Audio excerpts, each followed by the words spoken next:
Good evening, everyone. Welcome to the January 14th, 2013 Raleigh Board of Selectmen. First, I'll call the meeting to order, and first on the agenda, second on the agenda is the Pledge of Allegiance. Richard Cummings, our school representative, school committee, is in the audience. Richard, would you lead us in the Pledge of Allegiance? It would be an honor, Chairman Snow. I pledge allegiance to the flag of the United States of America and to the republic for which it stands, one nation, under God, indivisible, with liberty and justice for all. Dick, thank you. You're welcome. Okay. Oh, yes. I'll remind everybody that this meeting is being audio taped and videotaped. Gene Bob, and I wrote it right there too. I know. That's where I got it from. Yeah. Okay. Next on the agenda is Chairman's comments. And for Chairman's comments, I'm going to read the letter that I received. Matter of fact, today. This is from A.J. Pagliar, 24 Prospect Street, Raleigh, Massachusetts. Honorable Board of Selectmen, dear Chairman Snow, I would like to take the opportunity to express my opinions as both a resident of Raleigh and a constituent of the members of the Board of Selectmen and Board of Light Commissioners. First and foremost, I want to commend you for your efforts at the Raleigh Light Board meeting on January 8th, 2013. Your leadership efforts are demonstrated of the Board of Selectmen's commitment to transparency and accountability. It is quite evident that the Selectman Commissioner Murray was outvoted on the issue of moving the time and location of the Light Department meetings. I fail to see how the vote of the remaining two commissioners deciding to move their monthly meeting from Town Hall back to the municipal light plant serves to maintain the transparency and accountability the residents of this community deserve. In addition to prior issues raised related to the open meeting requirements of holding meetings in the back room of the municipal light plant, I question the judgment and motivation of the two light commissioners supporting such. Despite the numerous and significant ongoing and unresolved issues facing the light board, for some reason it appears two commissioners are more concerned with where they meet. Aside from the questioning their priorities, the fact they reverted back to morning meetings at their former location with no video access causes me to question their commitment to public interaction and transparency. That said, I find it very suspect that Daniels Road House, an issue full of unresolved and questionable activities, was on the agenda at the first meeting in the back room of the Light Department. Furthermore, I personally feel that the Commissioner Levesque's arguments to support this move are bogus at best. Interestingly enough, Commissioner Levesque suggests that 10 a.m. meetings provide an adequate opportunity for the public attendance. However, later on during the very same meeting, Commissioner Levesque asserts something different. While advocating for pre-signing bankroll vouchers, no less, he asserts that such a practice would be useful at this 5-minute duty tends to conflict with his daytime work schedule. If 5 minutes out of Commissioner Levesque's morning is difficult to balance, how can he legitimately expect working resident to attend a morning meeting during their daytime work hours? Among other things, I wonder if this policy change is a matter of convenience, and if so, whose convenience? Finally, his assertion that residents don't tend to show up at light board meetings is questionable at best. As I recall, past light board meetings held at Town Hall were consistently attended by a variety of individuals and commented on by large groups of others watching on cable TV. In fact, Commissioner Keyes, prior to being elected as Light Commissioner, regularly attended light board meetings at Town Hall. I specifically recall that during one meeting he felt so strongly about an issue he couldn't hold back from expressing himself verbally in a rather enthusiastic, animated fashion. In my opinion, the two commissioners that supported moving their meeting location need to be a little less concerned about returning to the back room of the Light Department. They should instead focus their efforts addressing the more significant and unresolved issues. for which the Board of Selectmen and the general public is still waiting for an explanation.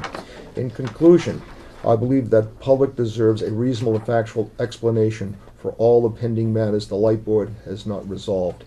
Given the time which has passed, together with the makeup of the majority of this board, I remain doubtful that such will ever happen. Simply put, the level of transparency and accountability that you and your board have and continue to advocate for is essential to gaining and maintaining the public trust. Sincerely, A.J. Paglia.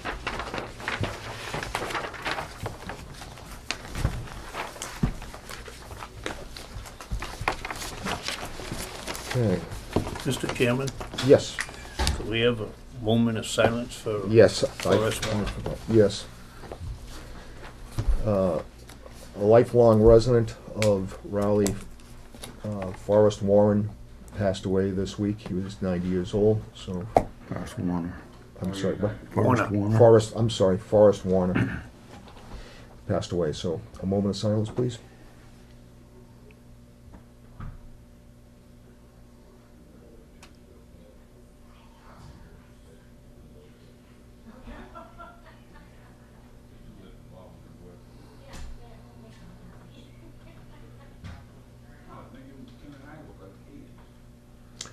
Thank you, Stu, for reminding me. I had written it right up the top there and forgot. Thank you.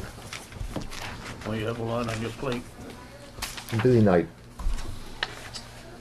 Okay, moving from chairman's comments, we have a 7 o'clock appointment. It is now 10 after 7. Just to remind everybody, at 7:05, we went into citizen query, which will last until 7:15. Any citizen query before we begin? Okay. Citizen query again will end at 7:15. We have a 7 p.m. appointment with Mr. Cummings. Dick, I apologize for being late, but I will turn it over to you. Well, thank you. First of all, I'd like to thank you, gentlemen, for taking my citizen query of late last year, seriously enough to grant me an appointment to further discuss the actions of the town of Oxford, as well as the actions of Governor Deval Patrick regarding providing in-state tuition to the sons and daughters of illegal aliens. I'm here today to ask for your support to the town of Oxford to write letters expressing your disappointment and dismay regarding Governor Patrick's executive order. As I mentioned in Citizens Query before, an executive order is tantamount to a decree from a king or a queen of a country. It has bypassed the House of Representatives in our state. It has bypassed the Senate in our state. And what it would do, it would actually cheat the children of our state, granting them acceptance to state schools if the sons and daughters of illegal immigrants want to come to this state to go to school because they get a tuition break. That just plainly is not fair. Also, the timing of his executive order, it's curious to note that 3 weeks later, he has decided to cut all of the local support to cities and towns by $540 million. Where is the sense in that? Now, politicians have been the same since the days of Greece and Rome. There's no difference in how they maneuver and what their motivations are. What's different now in this country, I believe, is that people aren't paying attention. They don't think that their single vote will count. And I say, if people really believe that, then they have no right to fair and orderly government. That's why I want you gentlemen, and I'm advocating that you send a letter to Senator Tarr, Brad Hill, to get the governor to repeal this executive order. It's just patently, it's not fair to our kids, it's not fair to the taxpayer, and furthermore, I'd like to expand on that, if you'd allow me to, is that I had Doreen Glowick make copies of you from the school committee meeting this past Wednesday. Brian Forget did a very, very nice analysis on page 81 of the school committee agenda. And what he did is he outlined the revenues that the state has given us, the Chapter 70 revenues from the fiscal year 2002 to fiscal year 2013. And if you look over at the right-hand side, you'll see Chapter 70 as a percent of operating income.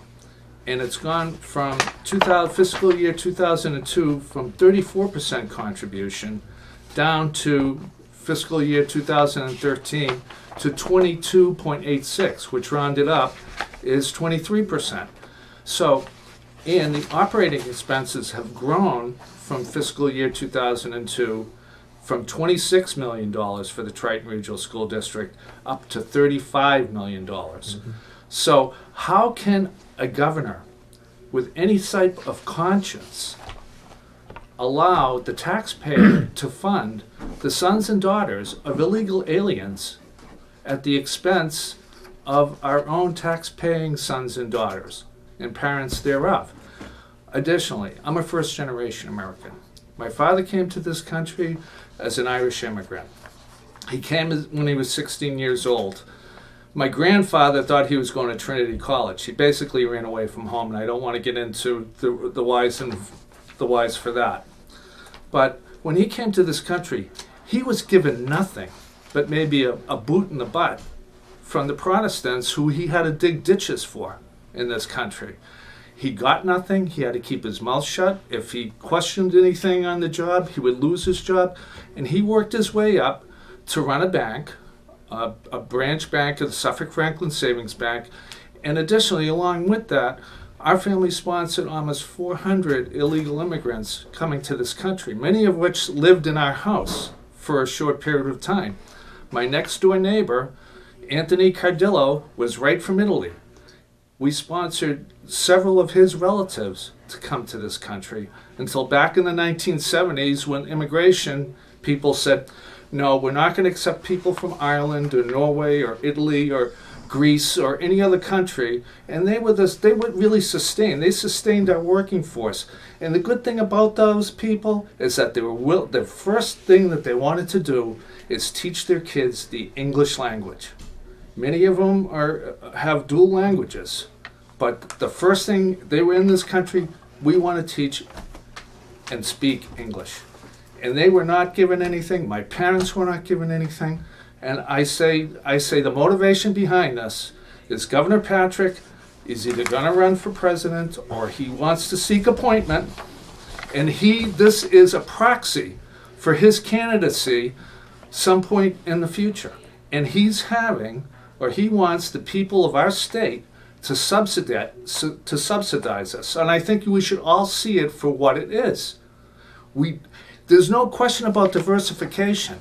If he raises that issue, let's think about it. There's 44 major colleges of higher learning within the boundaries of Boston and Greater Boston. Every single year they have a graduating class. Okay? So we are inundated with graduating seniors. We have more diversity than any other city in the United States, maybe aside from New York City. So diversity is not the issue here. I think it's patently a motivation for him to have a platform that says, this is what I did, and pandering to voters at the expense of our children and the taxpayers of our state. And I strongly suggest to you gentlemen to support the town of Oxford in getting this executive order, which again is tantamount to a decree from the king, repealed by the governor. I'll just remind everybody that Dick is Protestant, so I don't want anybody to write in and just... Well, I was raised Catholic. My parents are rolling over in their graves. Well, I don't want people to write in all of this and think that, yes, they were right. Mr. Chairman, may I suggest we keep the separation of church and state, please? Yes. Well, I don't want people to... And one other fact, as you look at this, Triton is, here we are giving money away to, and the other, we're just giving money away. Dick, how much is this going to cost that they proposed? Well, it's who knows? I mean, but I know if I was the son or daughter of an illegal immigrant, and I had the opportunity to get a tax break in Massachusetts, where we have some of the best institutions of higher learning in the world, hey, I'd be jumping all over it. You know, I don't want to see my son or my two sons lose out going to UMass Amherst or any other state institution because a son or a daughter of an illegal immigrant can come here and get a tax break. I see no problem. I don't know how the board feels, but I see no problem with, you know, with someone getting a helping hand. Okay, who's a citizen of the United States? But you know. We can't reward people who come here illegally. I know it's not the fault of the children. However, we can't reward the parent who doesn't come here in a legal way by saying, yeah, it's okay, you can come here, and by the way, we're going to take care of your kids. It's wrong. And I think Jen Cassie, who sits on the Governor's Council, who started this movement, I think she's got it right. This is not about politics. This is about what is being fair. I don't like the idea of being it's slipping around the legislative branch and becoming an executive order. That's, right. It's not the way to do business. No. Now, also, gentlemen, along with that, to show even more the insanity that's going on, is that now they want to. 5 years ago, when they threatened to cut the transportation budget, and we motivated the parents of Triton and Raleigh, and that was quickly repealed by the government. They're doing it again. They're going to cut transportation. I don't want to see, you know, they're talking about $500 million, and I got a figure today. Well, Representative Hill did call today. The Selectmen sent a letter in after the governor made those announcements, objecting to the proposed cuts, and especially the school transportation. And Representative Hill said that when the governor did make that statement, the estimate was 500 million shortfall in revenue, and now that the quarter has come by, the first quarter, they're looking at the second quarter, and they're saying it's probably about 200 million, so he'll be sending a second letter in. I think, Dick, you probably got his first letter sent about a week and a half ago. He signed on to a letter protesting the regional school cuts, transportation cuts, and he's working on a second letter with Representative Jones. So we're looking at about $200 million shortfall? The revenue might not be as, they may not have the shortfall that they anticipated The 500 few million. months ago. Now Right. more like a 300 million? Maybe it's gonna be more like 200 million. maybe They- 200 They're million. starting to level off a Okay. little bit. Okay. But still, I mean, that's still, It's purely the insanity of there's no common sense. And again, it's I think the governor has done this not to protect the people in the Commonwealth. I think he's done it for his own political ambition. And I just happened to catch the news before I came to this meeting, and there was more fuel on the fire there. I don't know if you're aware of the plans of transportation and the taxes they plan on charging. When you get your registration renewed, they track your mileage. They're floating around two and a half cents per mile that you drive as a tax now. They're also floating around the fact that if you drive a non-compliant car that's a gas guzzler, your registration could cost you up to over $100. So I say this: we give our state and our politicians and our government plenty of money. Where's it being spent? Who's spending it? We have EBT fraud, we have welfare fraud, we have Medicare fraud. Why aren't they investigating that and trying to close the gaps there, as opposed to just blanketly raising taxes on everybody, and in this case, depriving children of this state an opportunity to go to a state school? I think it's dead wrong. And I know that recently, in our last presidential election, one of the things that was stated clearly was, let's be fair. Well, let's be fair, and the way to be fair is to apply some common sense to what we do. And there is no common sense here, and there certainly is no fairness being presented by the governor. So, gentlemen, I strongly advise you to take a look at this chart and see how our local aid has been devastated since 2002 to the Triton Regional School District. And I think this is an additional lever to move Senator Tarr, Representative Hill, to say, what's going on here?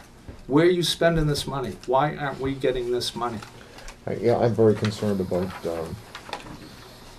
especially Triton, about what's going to happen to them, especially the shortfall.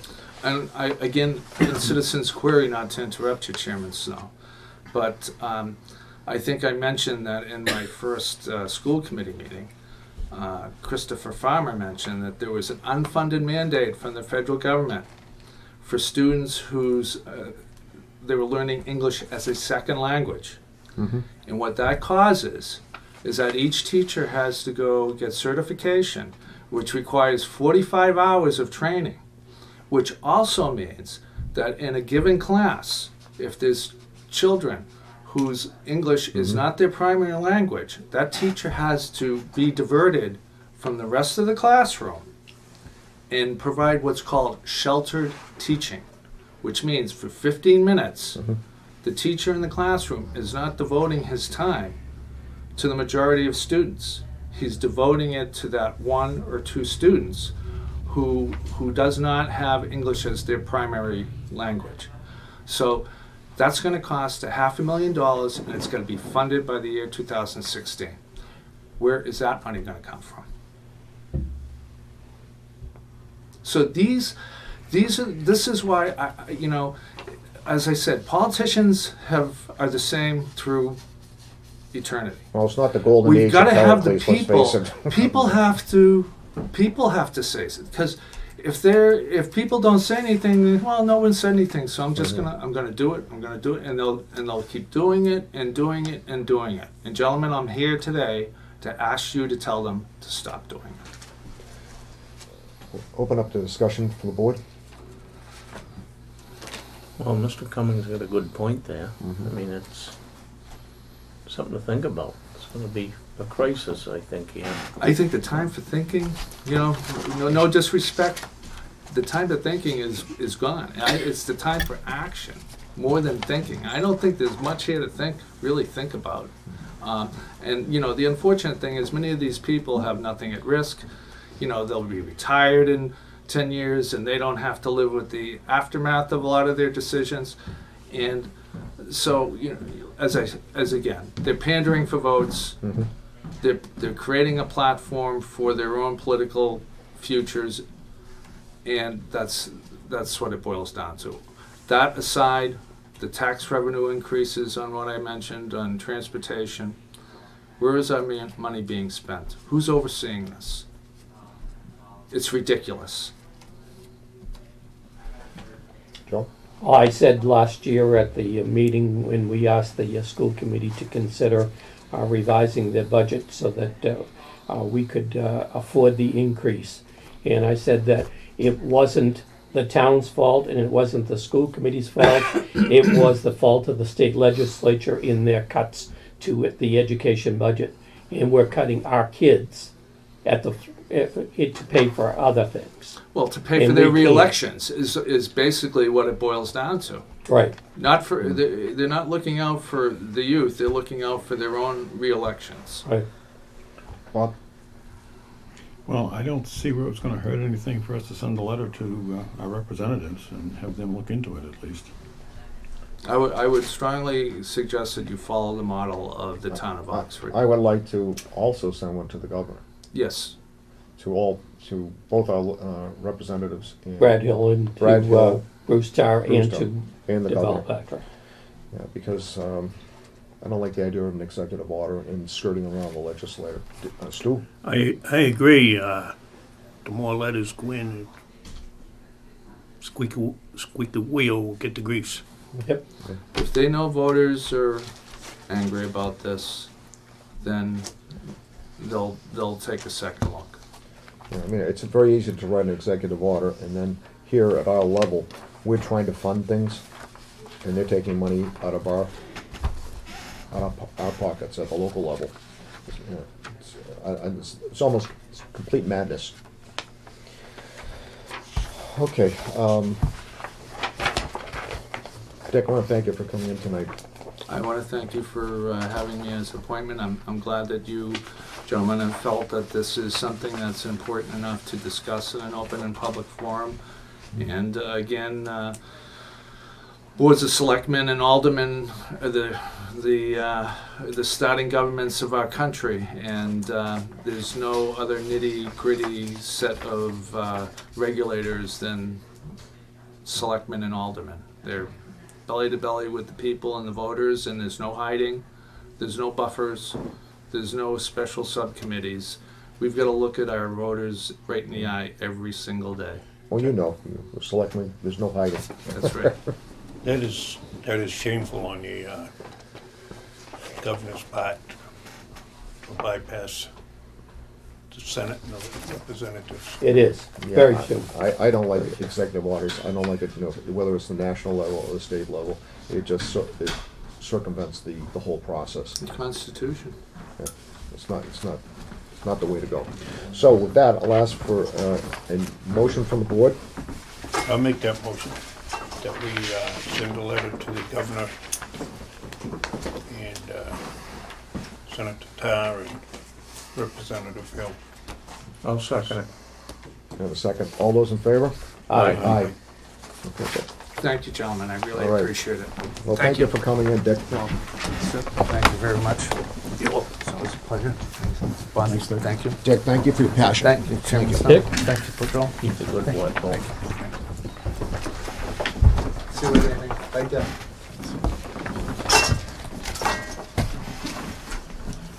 Okay, it's now 7:30. Citizen query is now over. We're running behind time here, so we have a public hearing. Illuminated sign special permit, application from Gateway. If I can find it. Okay. Again, this is supposed to be starting at 7:15. We're running a little bit late. I'll read the public hearing notice first. Raleigh, this is a legal ad, Town of Raleigh, Raleigh Board of Selectmen permit, illuminated signs. The Raleigh Board of Selectmen shall hold a public hearing Monday, January 14th, 7:15 p.m. in the Raleigh Town Hall, 139 Main Street, on an application by Joseph Coughlin of Gateway Realty Trust for the permit under section 8.6 illuminated signs of the Raleigh Protective Zoning bylaws for an externally lit sign at 141 Newburyport Turnpike, also identified as parcel 16 on Raleigh Assessors Map 14 in the Retail District. Any person interested or wishing to comment should attend this meeting. Selectmen will accept written comments. Raleigh Board of Selectmen, Robert Snow, Chairman. Okay. Call for motion to open the public hearing. I'll make that motion. Do I have a second? Second. All those in favor with a roll call vote? Aye, Jack Cook. Aye, Joe Perry. Aye, Robert Snow. Aye, Robert Mary. Aye, Stu Delzell. Thank you, gentlemen.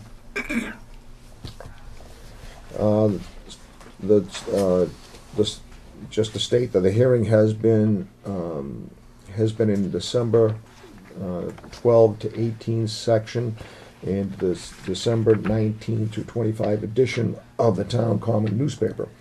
Call upon Joseph Coughlin of Realty Trust. Good evening. Joe? How are you? Come on now. To discuss his application. To review the application, also the following correspondence concerning the application into the record, memo from Frank Marchigiani. Let me read that.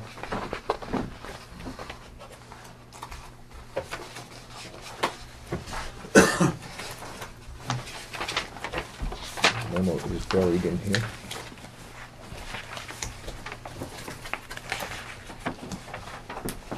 Take me a second to find it. Here it is.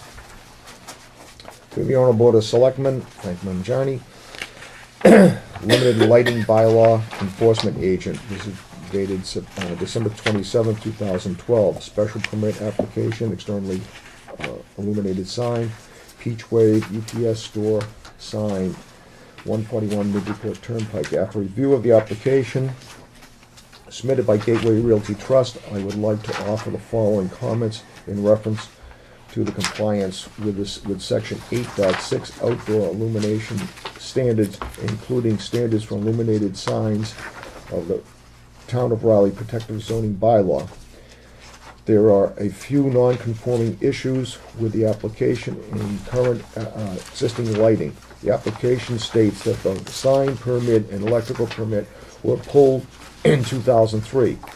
Section 8.6.3.2 of the above-mentioned law states any outdoor lumina of outdoor illuminated signs that was in existence prior to February 13, 2001 shall be exempt from the standards established by this section until such time as the illumina or sign is replaced or redesigned. Illumina or a sign shall be considered to have been replaced if any part of the lumina or sign, starter or mounting arm, reflector hardware, wiring, sign structure is replaced, except that the replacement of any bulb used in the illumina or sign will not be itself be considered a replacement of such illumina or sign.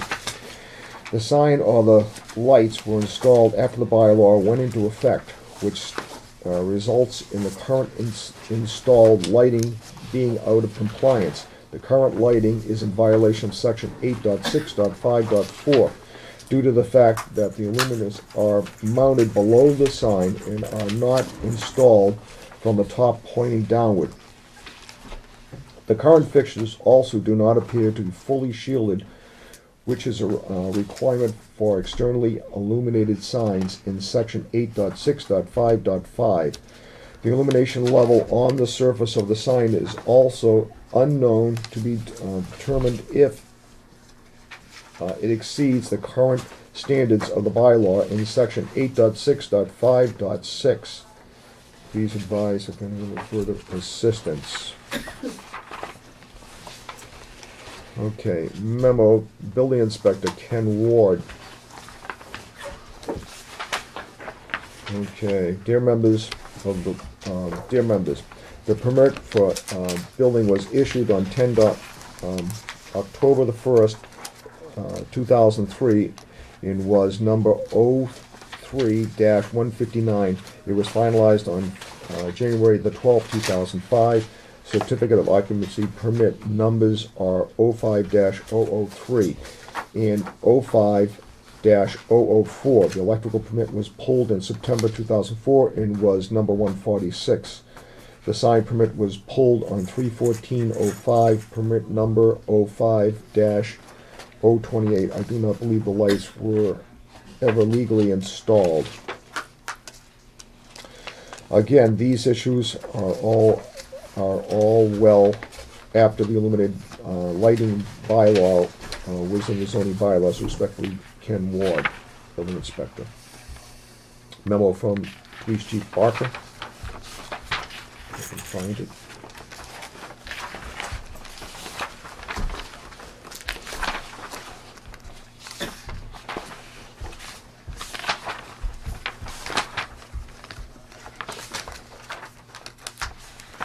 Has anybody found it yet?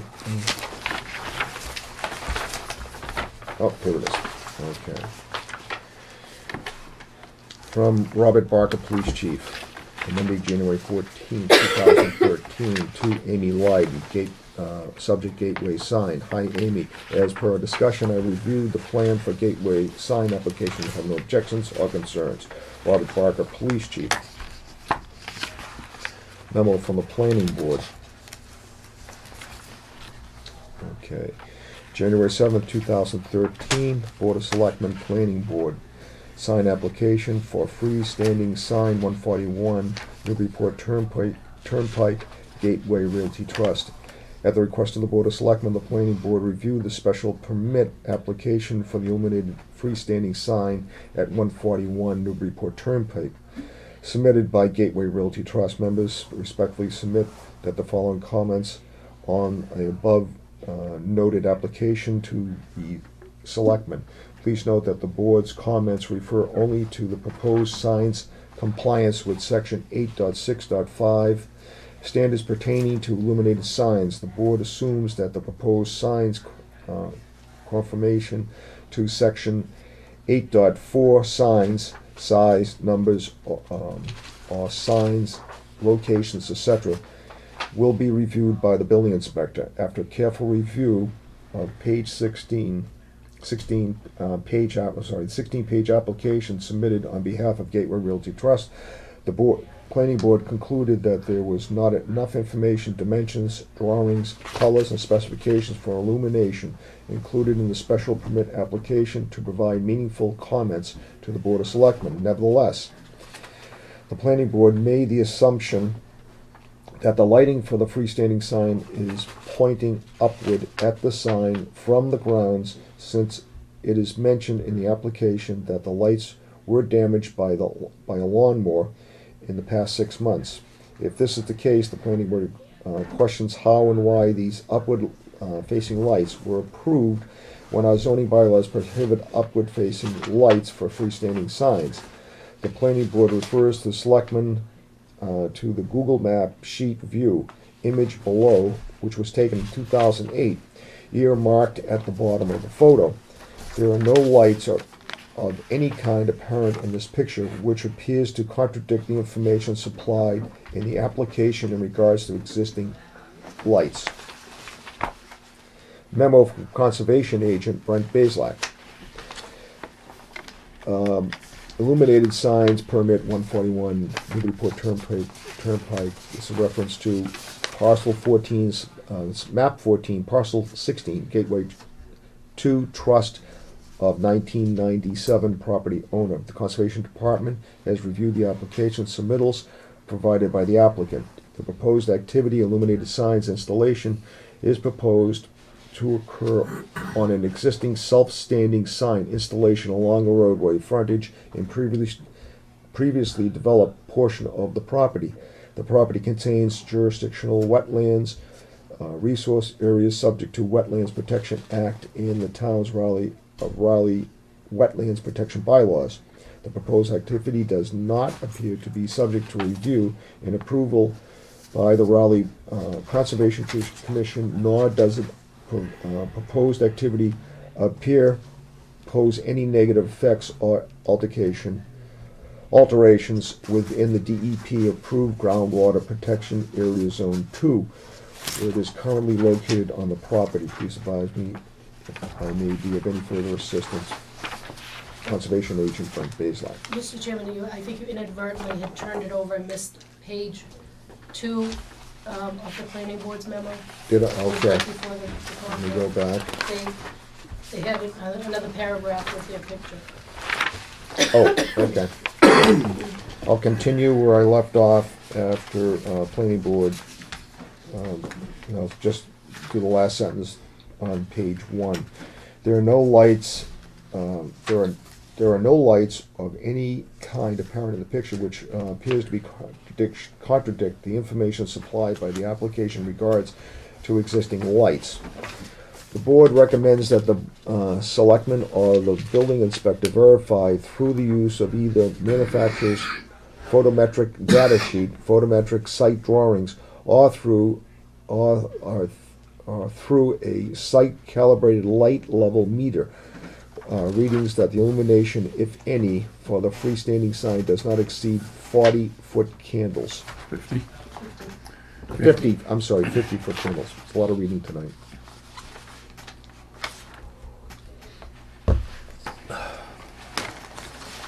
Mr. Coughlin.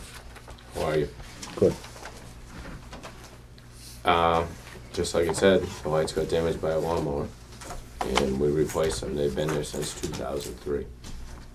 Okay. We replaced them with the closest fixture that we could get that was there. Kenny Ward had suggested to me that we didn't have a electrical permit to do it. I said, Kenny, it was part of the original electrical permit that we pulled for the building in 2003. And then he had mentioned it wasn't on the sign application.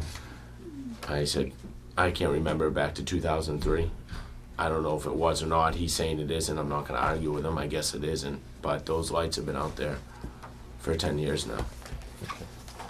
I guess someone happened to be at Dunkin' Donuts drive-through when the electrician was replacing the fixtures, and that's what this all started from. Okay, the health agent, Frank Johnny, Yeah, that's he what it was. has It was a Frank. Board of Health meeting. Mhm. He's conflicted this evening, so he can't be present. We're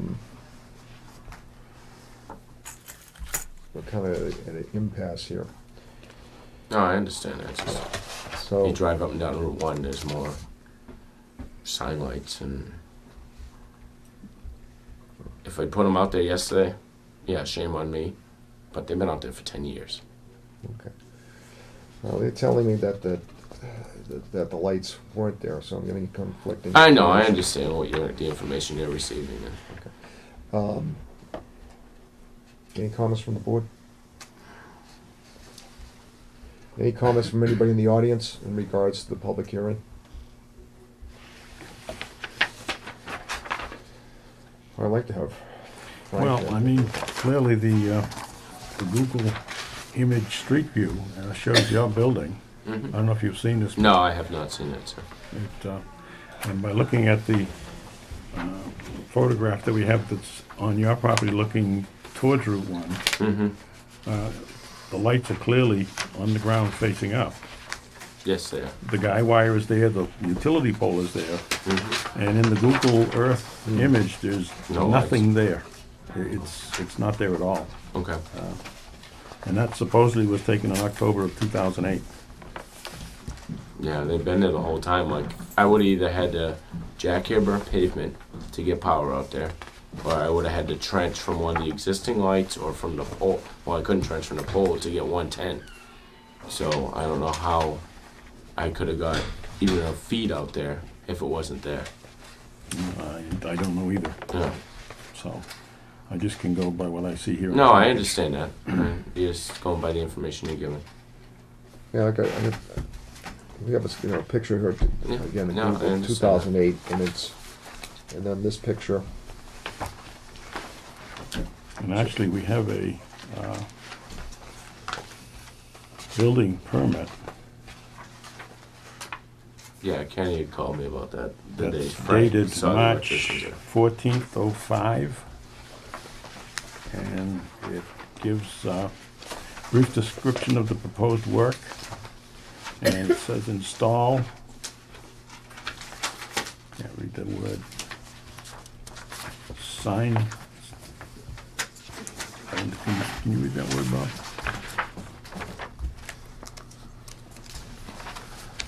I'm gonna get real close here. Install frame. Is it frame sign? Frame? I have no idea. I don't know. Well, anyway, install some kind of a sign, dimensions 48 inches high by 96 inches wide, No lights. no lights. That's my writing. That's your writing. That's my writing. Yep. Okay.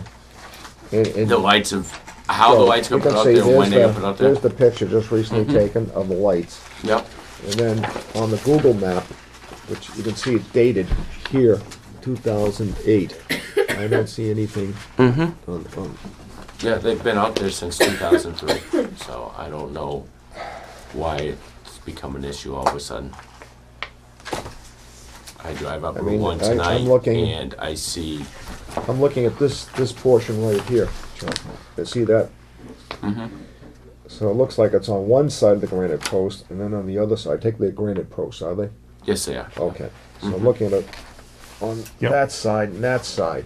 And And I look here, it's not. and I don't see anything There's nothing on there. the Google picture. I don't know. They've been there for 10 years now. The lawnmower hit them, I had the electrician go replace them.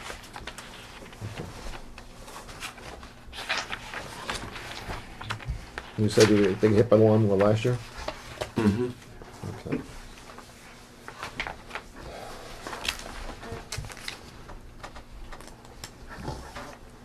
I don't know what to say if they get hit by the lawnmower last year.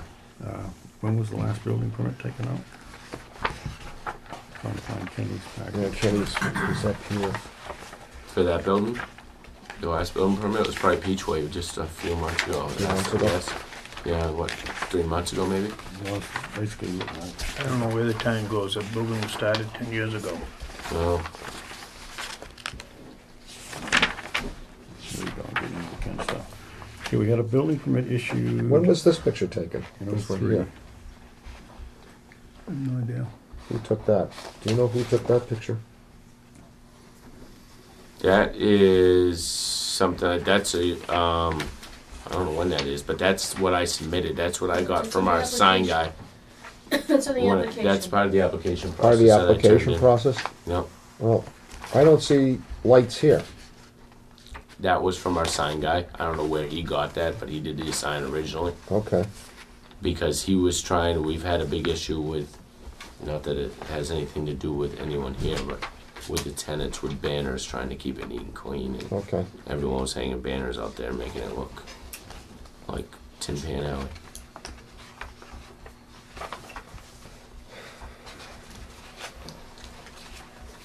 Here's is that the permit you're talking That's the about? permit, that's 03. Yeah, that's the So permit that's- for the building. Now there's Right. a wiring permit dated 9/21/04.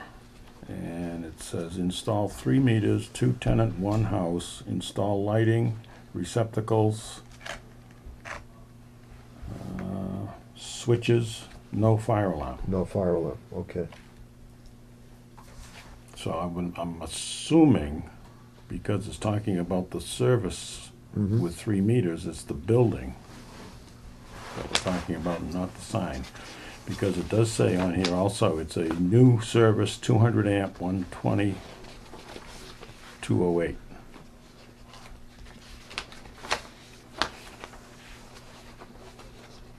So that would be the building service. I don't think you need a 200 amp service for a sign. No, I mean, no. Big sign. Real big Hilltop sign. maybe. And I'm sure our sign guy would go ballistic Yeah. when he saw the floodlights on that one. Yeah. Another building permit? I don't see another wiring permit here.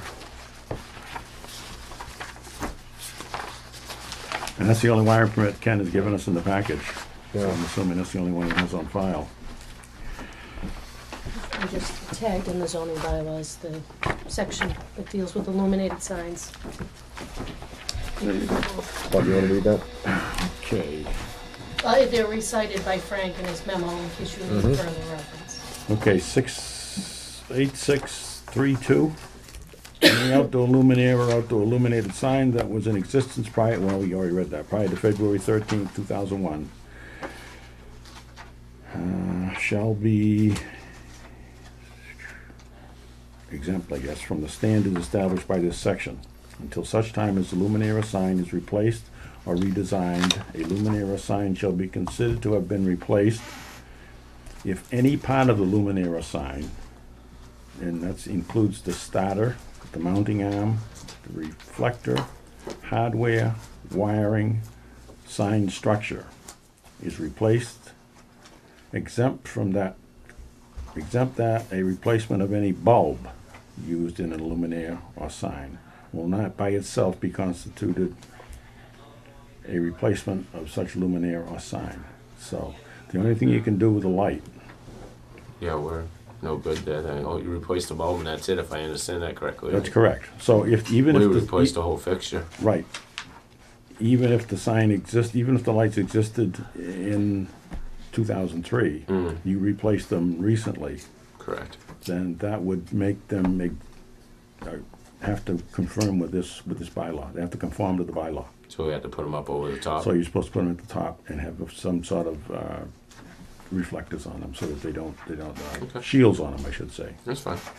So would you think that design would work for you? It's not gonna look good, but we can do it.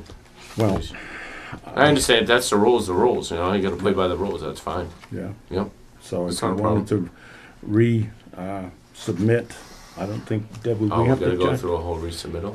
Would we have to modify the application to conform with the bylaw with the down facing lighting? I think that the board can vote to continue the hearing to a date certain and time certain.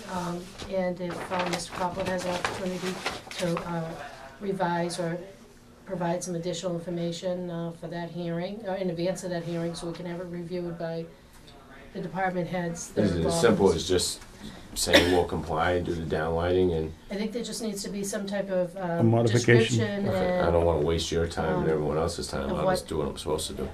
the manufacturing information on the The- fixtures. Generally, the manufacturer will give you what they call a cut sheet. It's cataloged, like a Yeah, it's catalog got type the sheet. luminaire, the Yep, cut. it's got the, so. Yep. And if we could get him to modify the application to indicate that Mhm. during the installation instructions. Yep, I think that's we fine, could I can probably- turn all that information in. I think we could probably make that work. I mean, Whatever. I really don't want to charge you another $200 for the filing fee. That would No, be I'll fair. rip the lights out and just That do wouldn't away be with fair. it at that point for No, no, I another understand. $200, and- it's not worth it And to that me. wouldn't be fair, and I appreciate that. my personal opinion is that if we can do it right, at least your tenants will benefit by having their sign illuminated so people can come into their property and buy their No, I services. appreciate that. Okay. So you want me to turn in the luminaire cut sheets on the fixtures and a Yeah, cut sheet and- of the fixtures? Yeah, and then just modify your application to indicate that they'll be downward facing lights. Okay, If you have a letter, basically, signed letter, attesting that this is, in addition to this, you've modified the application so that the fixture will be down instead of upward lighting and and attach the manufacturer's information. I can have the electrician put the whole package together with all this. Oh, stuff. okay, and then if we could get it in about a week and a half before the next Sure. hearing date for the department heads to review, Do we need a motion just to extend the hearing? And- to continue the Continue hearing. hearing, we need So that. could you give me a motion, Bob? Mr. Chairman, I move that we continue the hearing for. With 3 weeks to it? 2 weeks 3 weeks? from tonight? I need, Well, We he- you continue can the have hearing this for information Gateway tomorrow morning. Realty Trust for 141 Newburyport Turnpike, sign, special permit for a sign, lighted sign. Is that gonna suffice? for what day and time? Let's So we do have the 28th. 28th of February 4th? Let's go to February let's go to 14th. the 28th of, Is okay, 2 that weeks. gonna be, is That that work enough for you, time? Mr. I would Yeah, have- that's fine. He's Somebody saying- said- he's saying that Joe's he can- saying he can, Well, he can, but I need this in at least We a gotta get week to the department before the heads. 28th for the Oh, department heads to okay. review Right, and right, respond to right, the right. selectmen. I just don't know if they're gonna have enough time. Want to make it 3 weeks from tonight? yeah, let's make it 4th, February 4th? February 4th. Is that all right? Continues that's to fine. February 4th? Okay, Okay. all right. I'll Thank you second very that much. motion. I have a second, And what time? 7:15? 7:15. Okay, I'll second. second. All those in favor? Aye. Aye. Okay. Thank you for your time.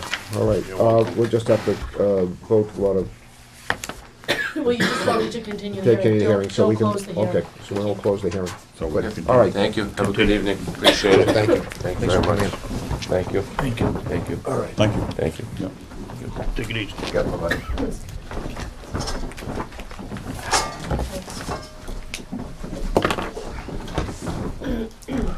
Hey, it is 5 minutes. We need a motion to close the hearing? No, No. because we're Continue. continuation. Okay. So we just pick it up.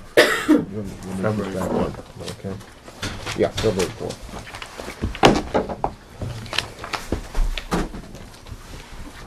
Water commissioners, want to come down?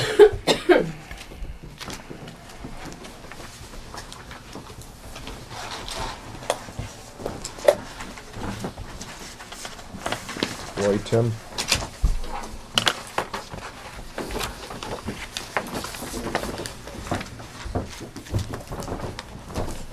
Okay, I'm sorry, I apologize for being late. Okay, this is a joint meeting of the Board of Water Commissioners to discuss the following before we, the results of the Board of Selectmen site visit to 401 Central Street, construction of 2 offices, kitchen, bathroom, and lounge, purchase of capital items, kitchen equipment and office equipment, purchase of gates, and also lifting the freeze for the administrative assistant. Call for a joint meeting, call with a roll call vote. Call a meeting, a joint meeting of the Water Board and the Board of Selectmen. I'll make that motion. I have a second. Second. I have a second. All those in favor of the roll call vote. Jack Cook. Aye, Joe Curry. Aye, Robert Snow. I, Robert Mary. I, Stu Delzell. I, Tim Toomey. Okay. Okay, we are now in joint session. I'm gonna need some, I got a lot of reading to do tonight. I haven't done a lot of reading so far, so.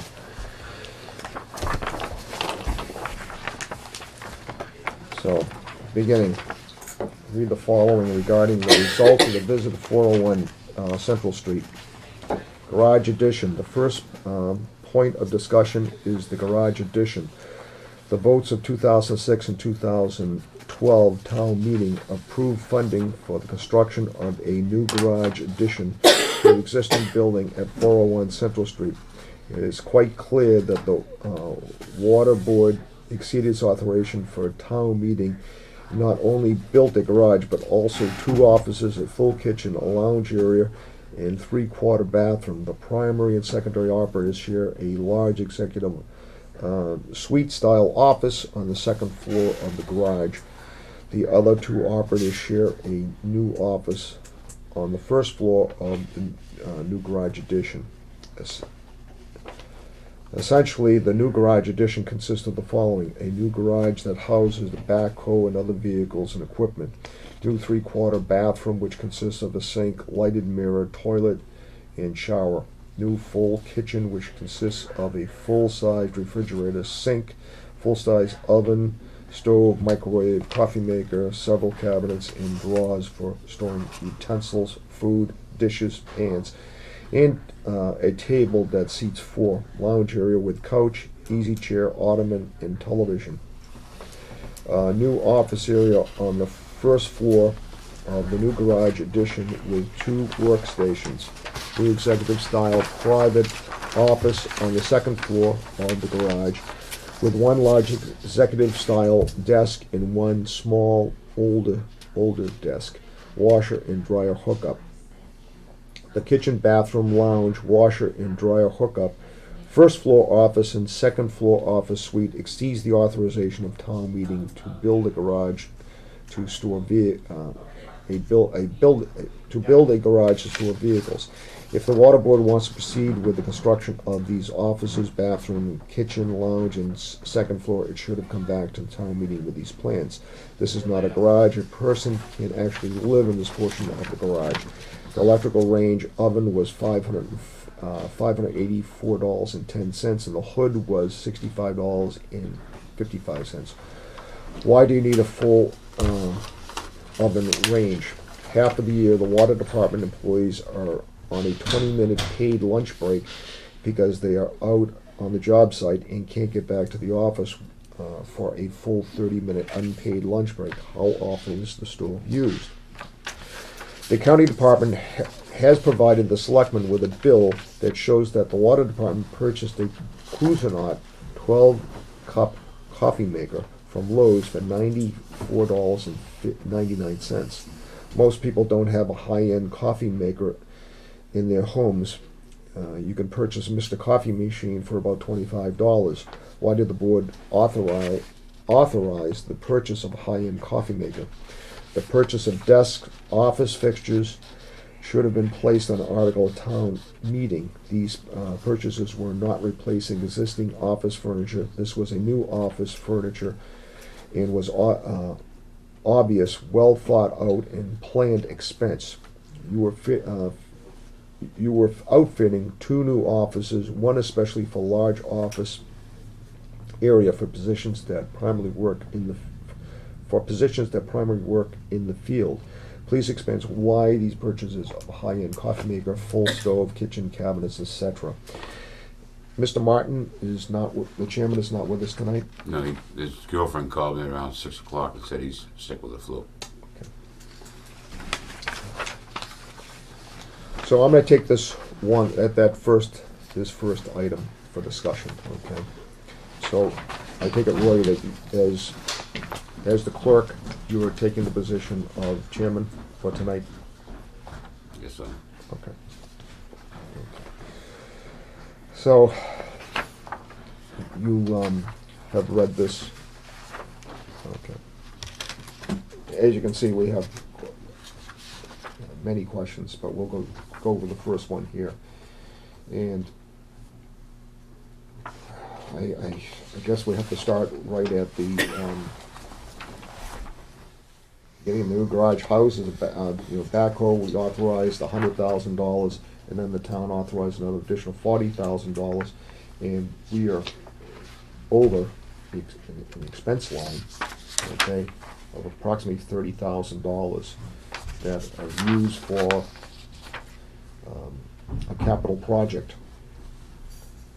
And again, at town meeting, no one came forward and asked for, from the water department, any of these items.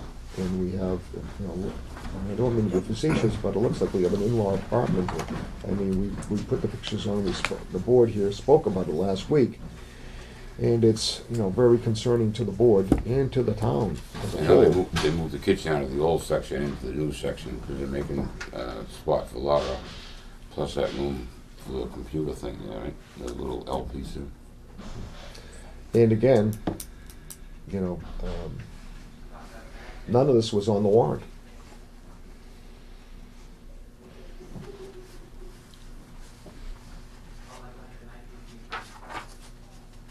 I can't answer that for you. Okay.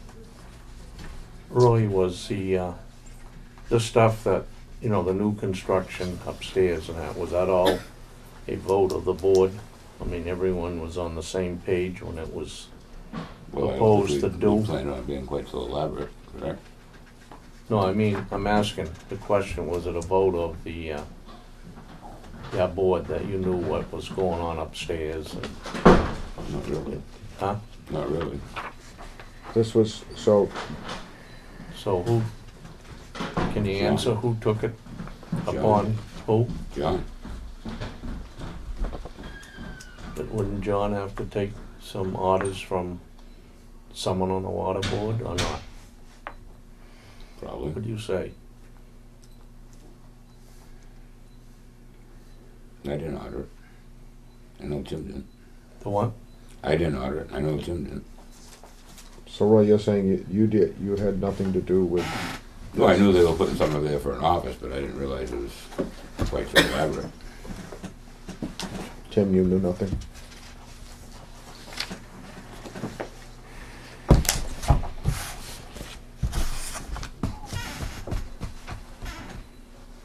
I mean, I don't understand why we have a full electric range in a work area usually that you have maybe a. There was one in the other one, wasn't it? The old one?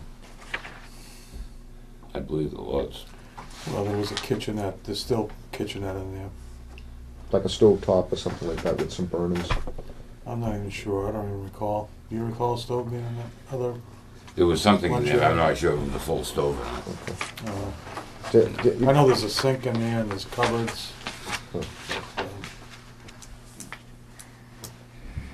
There's a microwave oven too, if I remember. The pictures of the original, the kitchen that's in the original part of the building. Do we know where the refrigerator came from, the side-by-side? What I heard was that Jason moved out of a full-size house to an apartment, and a lot of the furniture and stuff he brought down. Okay, did he give that to the water department? As far as I know, I mean, he just brought it in. I don't know. Okay, we can't, nothing can be given to the town unless the Board of Selectmen accepts it. Okay. Also, the furniture, the couch and that, That came out of his house, supposedly. okay. Again, That's what I was told by John. I asked.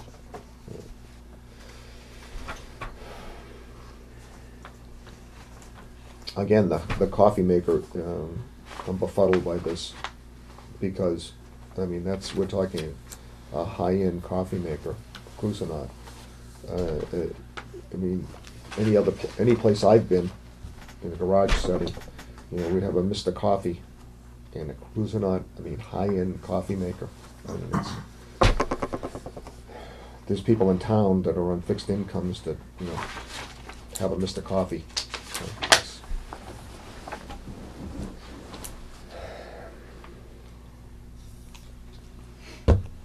Is the coffee maker just there, or is there a bill for it? There's a bill for it. It came from Lowe's. It was $94.99. And then again, the electric range was $584.10, and the hood was $65.55. I mean, how often do we use the stove? You know, a stove that elaborate in a setting in a garage. So that stove was definitely bought then? Wasn't moved from down? No, that stove was from Lowe's also. But the accounting department Flagged that. provided the selectmen with the Lowe's receipt. And also the hood in the microwave, correct? Yes. The microwave. Yeah, that showed on an invoice, right, from the water. Correct. Mhm. The accounting department brought that down. Are you two members aware of that being bought, Roy or Tim, on that? Usually we just run in and just, you know, John and Larry always have the paperwork made out and run in and sign it. No, I mean, don't was go you through aware every that single you one were of them. gonna buy one? No, I don't go through every single bill. Yeah. You know, I No, think John's I'm already looked asking at it and Roy approved that. it. You fellas are part of a board. At some point, I would Kind say of. that when you're buying new stuff, it should have been like on your agenda that we proposed to buy this, even though it's a new piece added, it still don't comply with, No. you know, what's there, up there, you know, because, you know, I was previously on the water board, and everything we did, what we went and put on articles at town meeting, we proposed or bought this piece of equipment or whatever. That's what we did. We didn't, you know, spend it on something else or, you know, purposely the building. I was originally on that when we got the 100. Then you got another 40. Not pointing fingers at no one, but I mean, it was to house the equipment, all that, you know, stuff. Wasn't to make a so-called suite for the employees upstairs, you know. Just, It wasn't discussed at the meeting. So this wasn't discussed in the meeting. but someone had to authorize to, you just don't tell one of the employees, go here, pick up A, pick up B, pick up this piece of appliance, or order this, or whatever. I'm thinking it should have been put across the board members. I mean, who did ought? Who- Someone had to, Signs the bills. At least two of the three on do. the water board. On the, who, do you two fellas sign? You signed. Yep. We At signed least the two out warrant. of We three. signed the warrant, the individual invoices and bills, or Okay. the documentation are reviewed by the chairman.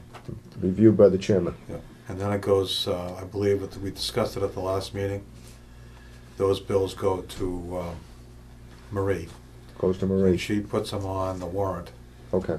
and she puts the bills attached to the warrant in a package or a folder for the board members to review. Now, as we spoke last time, the superintendent signed the bills. He doesn't sign it, but he goes over everything. He goes over everything. But, so it's the chairman, you're saying? Chairman has to initial. Has to Has to initial. initial each Yeah, one. see, I didn't find out about this until we got into this process, so. You can notice on the bills, Bob, that typically you see an SM, which is Scott Martin, initials them. Okay. So he goes through them, and I think the procedure down there is he goes through and makes sure that he reviews them, and then he Okay. passes Let- them. Mr. Martin's not here tonight to defend himself, so let's, But there was no meeting, the point that we're making here is that you didn't take a vote at a board meeting to look for or purchase any of this equipment. That's correct. All right, we'll have to come back to that portion of it. We'll move on to, any questions on the first section from the board? The only thing I would say is, at some point, there should have been prices received if you were going to buy this stuff. I realize it's under the $5,000, so all you needed was a quote, but it appears that we just took a credit card or something and went to Lowe's and bought these things off the floor there without any quotes. I don't even know if a credit card was used. Do we have accounts over there, Roy, do you know? Not that I know of. Well, I don't know. Well, then that begs another question, whether it was they paid for with cash, and where did the cash come from? I imagine it was just charged to the town and then got a bill. I think they have a corporate account Yeah, they probably All have. right, okay. based on They, we do, what it was flagged by the accounting department. Okay, It because was, what we're getting from the accounting department is the actual tapes from the cash register. Is what's was where these items are showing up on a cash register tape. So, Well, Mr. Martin isn't here tonight, so. Again, we can answer. we'll have to have Mr. Martin come in.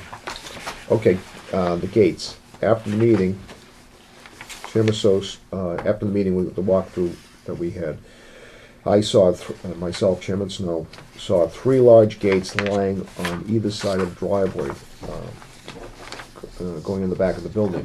Why were these gates lying on the side of the driveway for several weeks? After last week's meeting, we noticed that the gates were put on the post. How much did the water department pay for these gates?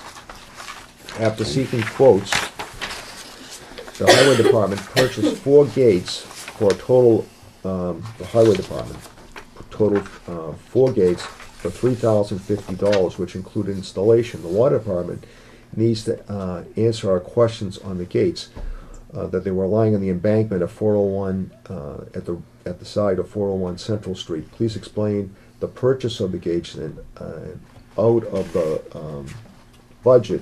Of what budget do you pay for them? The highway department purchased their gates on a capital equipment article. I need to explain this.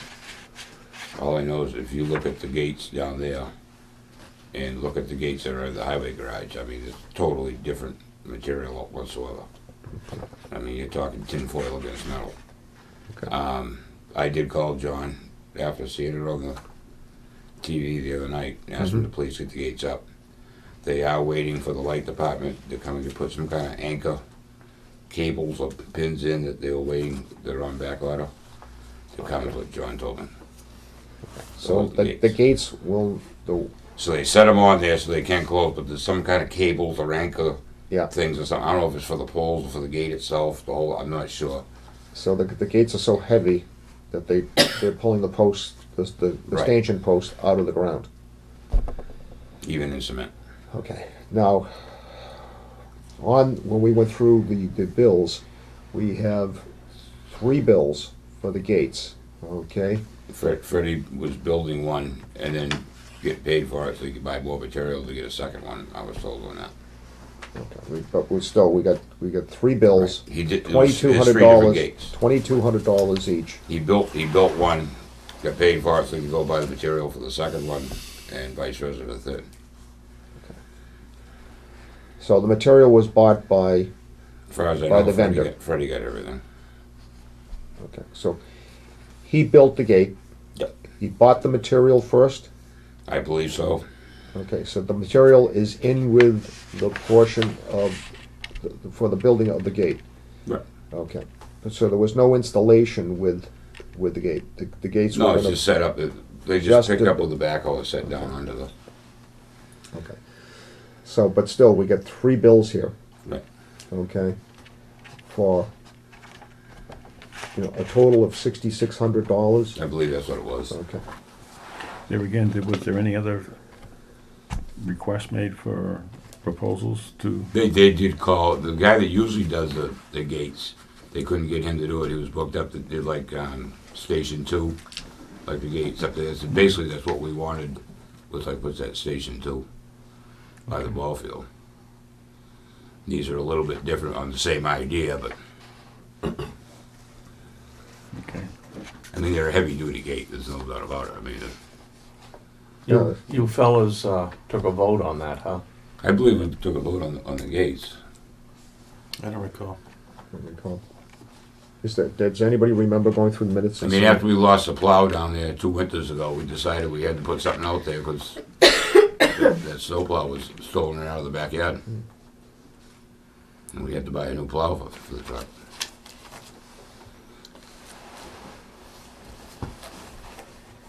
But you only had really one quote though, Roy, plus Freddie's, right? They called round. I'm not sure how many. John and I believe Jason was in on that too, but I know John was to get some prices and I'm sure All at the the gates. time they must have wrote the quotes down, right? imagine probably in John's desk somewhere. There's probably something, Yeah. I mean, it should have been. or in his computer. I'm not Yeah. sure. I don't remember going through and seeing anything in the minutes. It's anything on gates. Did you remember seeing anything? No, there was nothing in the meeting minutes about gates. I know we discussed about after we lost the plow. We talked about it quite a few times about we're gonna do something with a blocking it off so they can't drive out back there and Okay. do whatever. Yeah, I think the concept of the gates is fine. We, particularly, as you say, you lost the plow out there, we had to collect the money from the insurance company, and we also decided that the highway garage should be more secure. The insurance company kind of looks favorably upon those Right. types of situations, but it just, I'm kind of concerned that, I mean, here we are, we had these gates built. They don't function. We gotta cut. Well, I asked last Monday. You guys talked about the gates. I think the week before, whichever it was. And I called John the next one and said, "Please get the gates up. Keep everybody happy." The gates. And that's when I was told that we are waiting for the anchors, that the light department's going to put them in, and they're getting some kind of anchor. That's all I know. Well, I think what our concern here in the board is that the highway department was able to get, for half the price, they had their gates made up. And Yeah, but matter of fact, I went by there tonight on the way in here, and they're closed and locked. if you went down there, Mr. Stowe, looked at the difference in the metal between the highway department and the water department, you would see a great big difference. I agree with No, I mean, but thickness of theirs are material. working and closed. The highway department, I mean, they're functioning. In the water department, they can't even get them to work. I mean, because they're so darn heavy. So, I mean, I noticed tonight, though, I purposely rode down after work hours. And the one to the right of the building where they park the cars wasn't closed. I had drove down, turned around, come It's back. supposed to be. But the other one was closed. what the water The one on the left side, if you rode in towards where they, on the water department, the new gates, right, they are hung. yes. Yeah, they hung. They don't have the anchors on. They it. don't have anchors The there, one- but it wasn't shut. to the back of the new garage can't be shut because it's sagging. The other, I believe, are working. The ones on the door side of the garage Right, are working. left side driving in. They were I mean, locked. But still, again, the other one was unlocked. You could still drive in, Did the, I just, again, here we are, we have to do the installation, we have to ask the light department to go do this.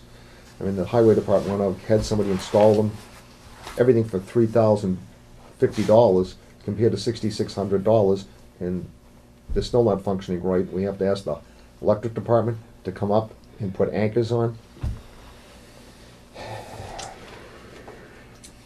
Well, like Roy explained, I mean, they're a heavy duty. They're a Cadillac, they're not a Chevy. I mean, a Mercedes, they're not a. I mean, somebody crashes through one of them, the cars yeah, will stay but I there. mean, They're the not thing gonna- it they're is not gonna too, drive off.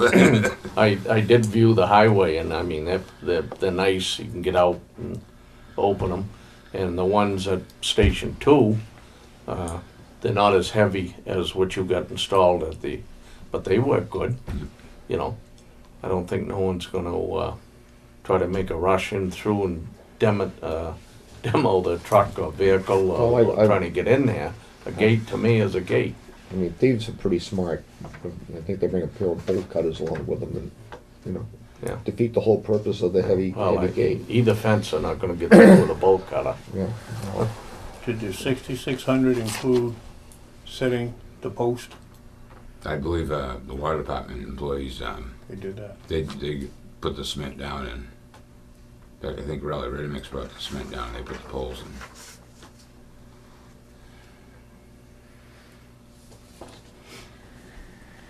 Well, any other questions about the gates?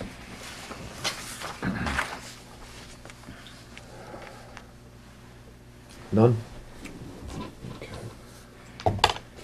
Just want to make the point that Sure. Jim said that he didn't remember a vote on buying the gate Jim, you at a don't- meeting. Right? Roy, you do remember? I don't remember the actual vote. I know we talked about putting gates out there, you know. How it came about, or all that, I'm not positive. Again, I went back in the minutes of a year, and I couldn't find anything. I know once the plow was stolen out of there, we decided we had to do something there. When were the gates purchased? Do you remember? Do we had it in The It's in spring or summer. in the summertime? And I went back to the beginning of last year, and I couldn't find anything in the minutes in reference to the gates. So, all right, we'll revisit this again. Other work, number 4, item 4. Other work, the meeting space in the town. Chairman Snow toured a few other work spaces in the town. So Actually, that, Bob, I don't want to interrupt you, but Oh, sure. we missed item 3. oh, I'm sorry. Original building, 401 Central Street. Chairman Snow would like to make a few comments on the original building of 401 Central Street. First, the superintendent works at a small desk in a large open common area. The superintendent has no privacy and no real workspace. Superintendent has to lay out his papers on a half wall. The priority of the water board should be to make sure the superintendent has adequate workspace and secured office. The original building has a modest kitchen area, and there appears to be a location for a refrigerator in this kitchen. Why would there need to be a second kitchen? The existing building also has a restroom. Why is there a need for a new second restroom? Please explain. Well, we have 2 women working in the office now. It'd be nice to keep the original one for the woman and let the guys that are all greasy and dirty and muddy to go to the garage one. Okay, I can understand that, okay? What I can't understand is the second kitchen. Because there was a small kitchen in the old section of the building. 90% of that was taken out because they're making that room for Laura. That used to be the lunchroom or whatever you want to call it, break room or whatever. Okay. And that's going to be her office eventually when everything is straightened around. Why is the superintendent in the common area where the meetings are held? He uses that whole desk. I mean, if you ever went in there during the week, I mean, he has papers scattered everywhere. I don't think there's an office big enough for everything that he's got laid out for paperwork. Yeah, I don't know who designed that building to begin with, but maybe Jack, you could tell us. Was that renovated before the town moved in there? Or was that? No, we did that after we purchased that. Okay, so, The section, as you come in, Yeah, as you come come in into the at the building left, through so- where Marie's office Yeah. is, around through the back. at the time that they were doing it, they felt that that was gonna meet their needs, having the supervisor there, and I believe, you know, that was the reasoning behind that. And it's a conference room, so it's easily accessible to the records that John would have for the Mhm. meetings. And Again, we get back to the kitchen. I don't understand why we, have such an elaborate kitchen. I mean, it really is. There's people in town that don't have. we talked about this at the last meeting, was that there was a plan there at one point showing that the most elaborate plans was for the initial ones. Did that include kitchens and office space and all that stuff? Because that had to be redesigned, because it went over, the bidding went over the budget by a lot, so they had to revamp the design, and when they did that, the guy had passed away, and they went into another consultant to redesign it, and I don't know if that ever made it on the second set of plans, But I don't know if they were using the first set of plans or the second set of plans, I don't know. It appears they were using the second set, Tim. I don't think at least the package that I saw, that there was a first set of plans. And the original appropriation was 100,000, and all of the quotes for that particular part of the job came in over the 100,000. You're right there. So they just kind of backed away from it. And then the next thing we see is about a year or so, maybe 2 years later, they're going out for quotes from architects, and they awarded a contract to an architect to draw up a set of plans. Yeah. And I was told the original one did die. And Whoever did it, Yeah. started it first. Yeah, and then That when was those before quotes my came in, I time. believe when those quotes came in, we were over the 100,000. So they hired the architect to redo the plans, and then went back, got those out, and then came back in 2000, was it 11, 10? Yeah, I think Somewhere it was in there. 11 or 10. Okay. And got an extra 40,000, and that's when the It project was both started. doing that. Yeah. Yeah. Was that voted on? The The 40,000 project plans? gets- The project gets, the The definitive 40,000 was plans voted were, on, but I don't know if the plans ever made it. the plans did make it. The plans To the- were to the town advertised. meeting? There was an advertisement. Well, I don't know if they went before town meeting. Yeah. I don't remember seeing them at town meeting. That's But they weird. were advertised, there were quotes made, and they were awarded. So, I mean, that part of the process worked the way it's supposed to. Do either one of you remember seeing those plans?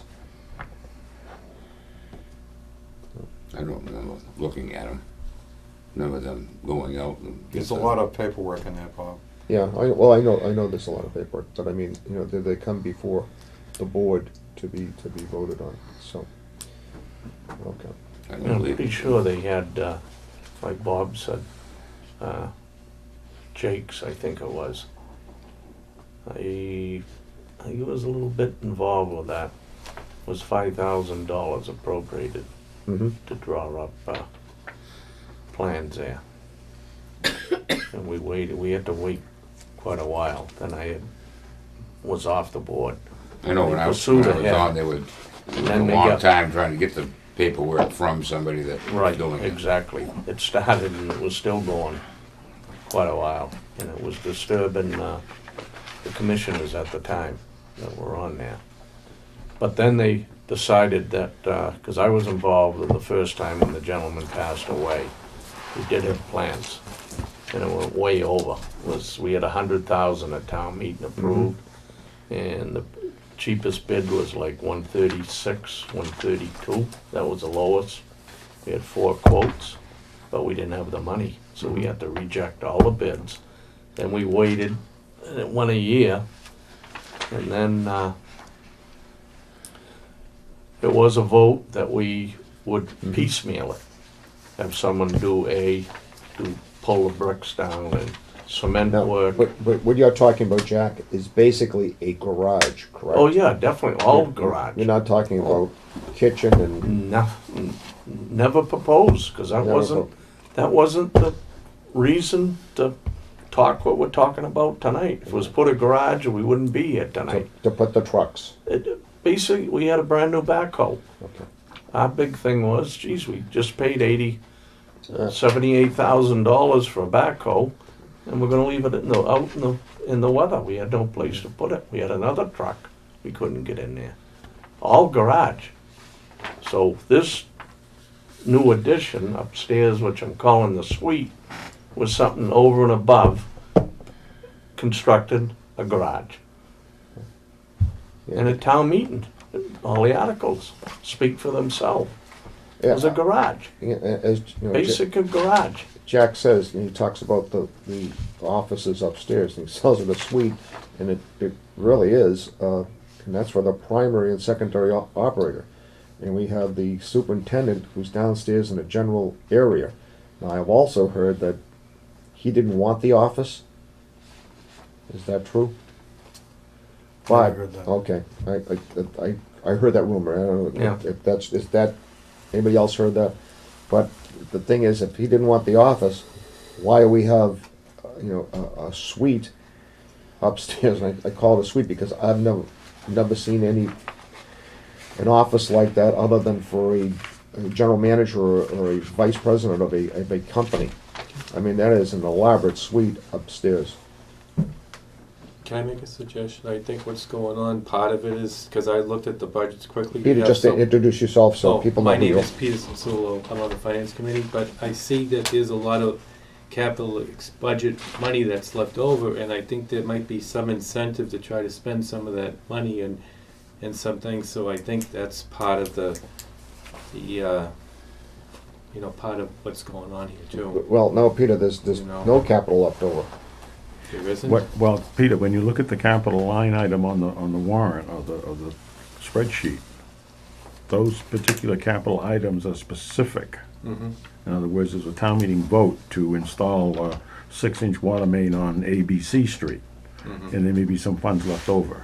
You can't take those funds and put them into something different without approval of I'm the, not saying you can't, Town but I'm meeting. saying, I'm thinking that they, the difference between an office and saying, hey, well, I got this money, I'm gonna use it now to do a kitchen, upgrade or something like that. but in fact, it wasn't know. authorized to do that. I'm not saying it was. Yeah. I'm just saying that We're might, the $100,000 was appropriated in 2006 for the garage, and then they came back. The water department came back for an additional $40,000. As of this past October, that $40,000 was expended. Okay, and they had something like $96 left, and then when we total up other bills, now we're into the expense budget. We have a $30,000 worth of expense budget that has gone into 401 Central Street.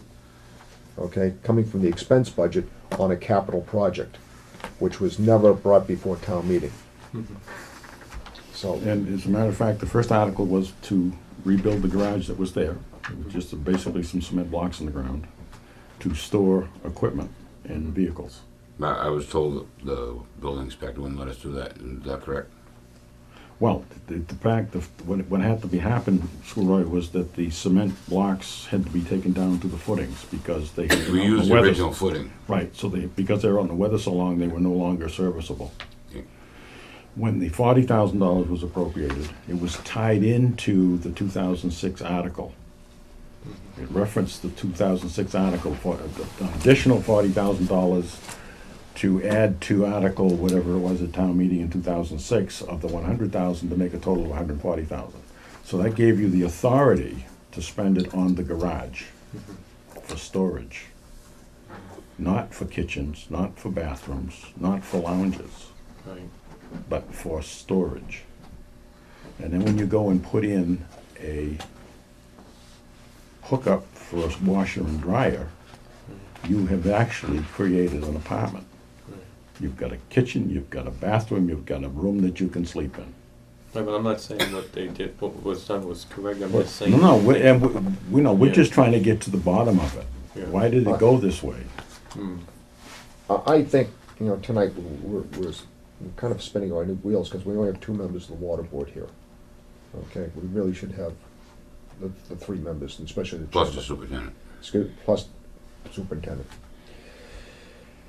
And we're not, I'm feeling we're not getting what we need, and I think we need to. Well, we were going through the process, Bob, and my thought came to me that we can finish the process, and then we can maybe ask the commissioners.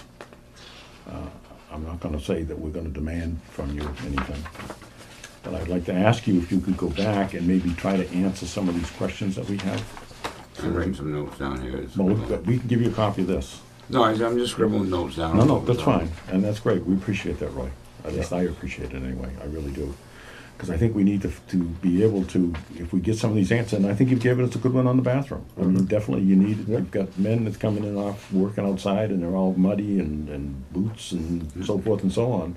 A second bathroom for the ladies would be great, except it should have been the other way around. We should Well. have built a new one closer to the Yeah, I office realize and that, the other one at the top. I mean, but hey, you do things and sometimes you learn. But I would like to try to get some of the answers, and I think if we can get the answers, then maybe we can begin to understand how the process worked. and hopefully we can get it straightened out. Bob, you want to read number 4? I knew that was coming. I'm losing my voice. I know, Bob, I'll step in for you. Okay, thank you. Number 4, other work and meeting spaces in the town. Chairman Snow toured a few other workspaces in the town so that we can get an overall sense of the workspaces of other town departments. We showed a picture of the Conservation Commission office. We have a very active 7-member Conservation Commission, and other agents work out of the modest cubicle at the annex. The health and planning departments also work out of the cubicles, and this is all one room at the town, at the annex. The annex meeting room is very busy during the day and in the evening, and despite its small size and worn-out appearance, we are able to make do with this common area. We need to be consistent as a town. The town can't raise taxes by more than 2.5%, thanks to state law. Yet the Board of Water Commissioners can raise water rates by a board vote. We cannot sit on the Board of Selectmen and allow this to continue. The work done in the garage far exceeds what the town meeting authorized. Please explain why the water board felt the need to create additional office space, and why did you bring it forward to the Selectmen? Why didn't you bring it forward to the Selectmen, Finance Committee, and town meeting? Joe, when you want to read outstanding invoices? Yes. Outstanding invoices. The selectmen are holding payment on the following. Current water department vendor invoices on hold and under review by the Board of Selectmen. Maglio Properties, $1,880, no cents. Number 2, PRS Group, $133. Number 3, PRS Group, $902.50. Number 4, Yankee Pine, $54.38. Number 5, Yankee Pine, $64.64. Number 6, Yankee Pine Credit, $21.19. If these bills are for goods and services related to the new offices, kitchen, bathroom, or lounge, we're not sure if we can pay them. The town meeting did not authorize these expenditures as part of the garage article. We asked the Board of Water Commissioners for their explanation on these bills. There are bills that are currently being held by the Board of Selectmen because there are questions concerning it. The Board of Selectmen requested in the letter of November 21, 2012, copies of pertinent backup documents related to the bills and expenses we have seen coming in. This was not filed as a public records request, but as an interdepartmental request to the Board of Water Commissioners. The Board of Selectmen, in accordance with Mass General Laws, Chapter 41, Section 52, approval of bills, has the authority to request backup documentation on any bill submitted for payment. The Board of Selectmen and Town Accountant have the right to inspect any invoice presented for payment in the town. Is the Board of Water Commissioners in agreement with this law? And do they understand that they have exceeded the town's meeting authorization? If the Board of Water Commissioners is in agreement, then we are finally getting to a point where the Water Board understands that we must follow laws and procedures. Please respond to this question. Is the Board of Water Commissioners in agreement with this law, and do they understand that they have exceeded the town meeting's authorization? Do you think that you should make reparations for your actions? Or how do you think you should make reparations? Okay, number 3, gates. The accounting department has provided us with invoices for the gates. Hardy's Auto Body fabricated 3 gates for the water department. Where did you buy the steel from? According you told us. I believe it was all in Was the same part of the package. price? Okay. According to the invoices, the water department purchased 3 gates within 4 weeks. It appears that there is a violation of 30B. The bills are obviously split out of the to lower the total amounts. These bills have been paid. If you wanted to install the gates, why did you not approach it by going to an auto body? Why did you approach it by going to an auto body shop when there are a number of fence and gate companies? that provided not only gates, but the installation of the gates. The highway department is an example of where and how to get the best price for the best product and services. Please explain why you proceeded to approach and purchase the gates in this manner, and why you did not go to a town meeting with an article seeking the appropriation for this amount. Bob, you want to pick up on number 4? Number 4 is physical 13 expense budget and physical 14 expense budget. Debbie and Amy have started meeting with the water department staff in setting up a fiscal year 14 budget. We will want to see a clear breakout of expenses in the next budget. At last year's meeting of our fiscal 13 budget, we were told that expected increases in electrical rates and fuel costs necessitated the need to increase your expense budget from $360,000 to $455,000, a $95,000 increase. We are sitting here today feeling somewhat betrayed. You spent about $30,000 on building 2 new offices, a second floor, kitchen, bathroom, and lounge. All of this include plumbing, electrical work, and construction. That all seems to not have been bid properly, not to mention that there is no appropriation for this work. The Board of Selectmen voted to support the budget based on the breakout of $455,000 in the budget package for fiscal year 13.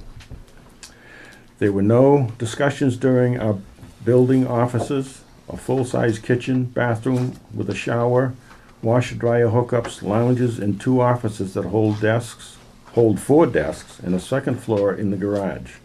We expect to see a comprehensive breakout of expenses in next year's budget. Okay, 5, lifting the freeze for the administrative assistant. Tim Toomey asked Debbie to put this on the agenda for a discussion. The administrative assistant is retiring and the position will soon be vacant. Tim, you asked for this? We learned that Marie's retiring. We heard that she was retiring maybe a month ago or whatever, but we didn't hear anything official. So we called a meeting, as you know, Right. this week, and last week, and Last Purpose Thursday of- night, right. yeah. Okay. Purpose of that meeting was to initiate the replacement of Marie. Okay. And at the meeting, we were wondering, because of the time frame involved, that there was a lot of rush to it. And we requested to get the job description. My feeling was that we should look at the big picture to see if that job description is going to fit our needs, given that that job description went back to before we hired Laura. And so now we have Laura as a position there. Marie doesn't, in her description, doesn't even report to Laura. Yeah. Marie reports to the supervisor. So some revisions are, I think, in order. Rather than rush to posting the thing, the description, I'm looking for some Last guidance on Thursday that. night, we was told that she's all done this Friday, correct? This 18th. Thursday should be a last This day. Thursday. So you really need to get this posted, this position posted. Yeah, but it needs to be changed a lot. It's just not. Well, is that something that the personnel board could work on? In Well- conjunction with what their requirements might be? Depends, if there's gonna be substantial changes, this is a bargaining unit position, which is an important factor. If we're talking about changing daily supervision to the business manager with, broad supervision of the superintendent, a minor change like that, that's something the personnel board could act on quickly, notify the union. There's just a small change in one section, so I'm not sure. I was just looking at the job description Tim got, What, and it shows that a lot of the stuff that what Laura's doing now. I probably don't think so. The business manager position requires a bachelor's degree in accounting, Yes. extensive accounting experience. Mhm. And I remember that one because I worked on that with Chairman Martin and the superintendent. It's a highly skilled and analytical position that requires forecasting, revenue projections, water rate analysis, So I mean, you have to have a bachelor's degree in accounting or financial. Well, I'm not saying that, you know, So- and I know- I'm saying a lot of it, It's not doing preparation of bills, payroll warrants, and bills payable warrants, and things like that are done by the administrative assistant. The business manager would be reviewing that, checking that, and making sure it's proper. So, in my feeling, I you don't can't hire know. somebody in a week's time to, Well, that's what was our line of thinking last meeting. Maybe we should do it right. You know, maybe should post it, a description that's more fitting to what she's gonna be responsible, even if there's a minor change. I talked to Debbie briefly today. Mm-hmm. So, you know, we need to maybe, you know, revise the description a little bit to tailor it toward, How much of a change are we talking? well, that's the point. I Yeah, really don't know, yeah. and it's bargaining unit work. That's in the administrative Yeah, assistant and that would, So that was never part of the business manager's job description. No. I know I had several discussions with the chairman of the water board, the superintendent, when they brought up this idea. We looked at some other communities. This is sort of a relatively new position in the utility fields that we're finding, the public utilities. So there was a clear distinction that this was a professional position. And there seemed to be an abundance of work for the administrative assistant position. I mean, they have a complicated payroll and a lot of bills, and so the administrative assistant is performing all those functions. It's just that the business manager would be reviewing that and checking it and then preparing it for review and signature by the the superintendent. business manager is a And the- distinctive, with no reporting people, correct? Well, the idea is that the business manager would have some supervision, so if there are errors or mistakes or things that need to be corrected, the business manager is reviewing the work on the bills and the payrolls. But not supervising. Well, I think that was the one point that needed to be corrected on the administrative assistant, just some daily supervision. Okay. But I think- I think that, you know. But for the most part, the administrative assistant is supervised by the superintendent, Well, I think as written. as written. But I think what the idea was with the business manager position, they're overseeing procurement, overseeing, the financial end of the budget. So they would be reviewing the bills and the warrants that would be prepared by the administrative assistant, so that the superintendent wasn't spending his time having to review that. There was somebody in the office, highly skilled and trained, Right. that would be handling some of this stuff, especially with the treatment plant construction going on. There's additional work now over and above what they're already doing over there.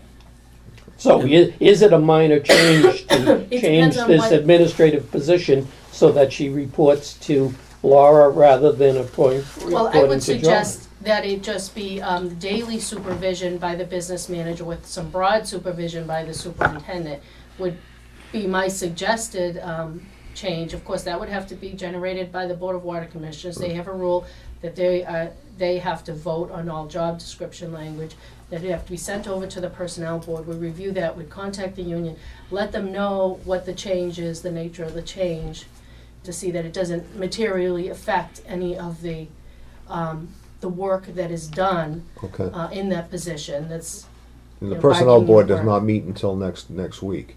So, So that doesn't sound like you're gonna get a Well, I chance mean, to post the it's position a real and get rush. somebody in. It's a real rush to decide by this board to throw this in, mhm. to have it posted, unless we wanted to get more explanation.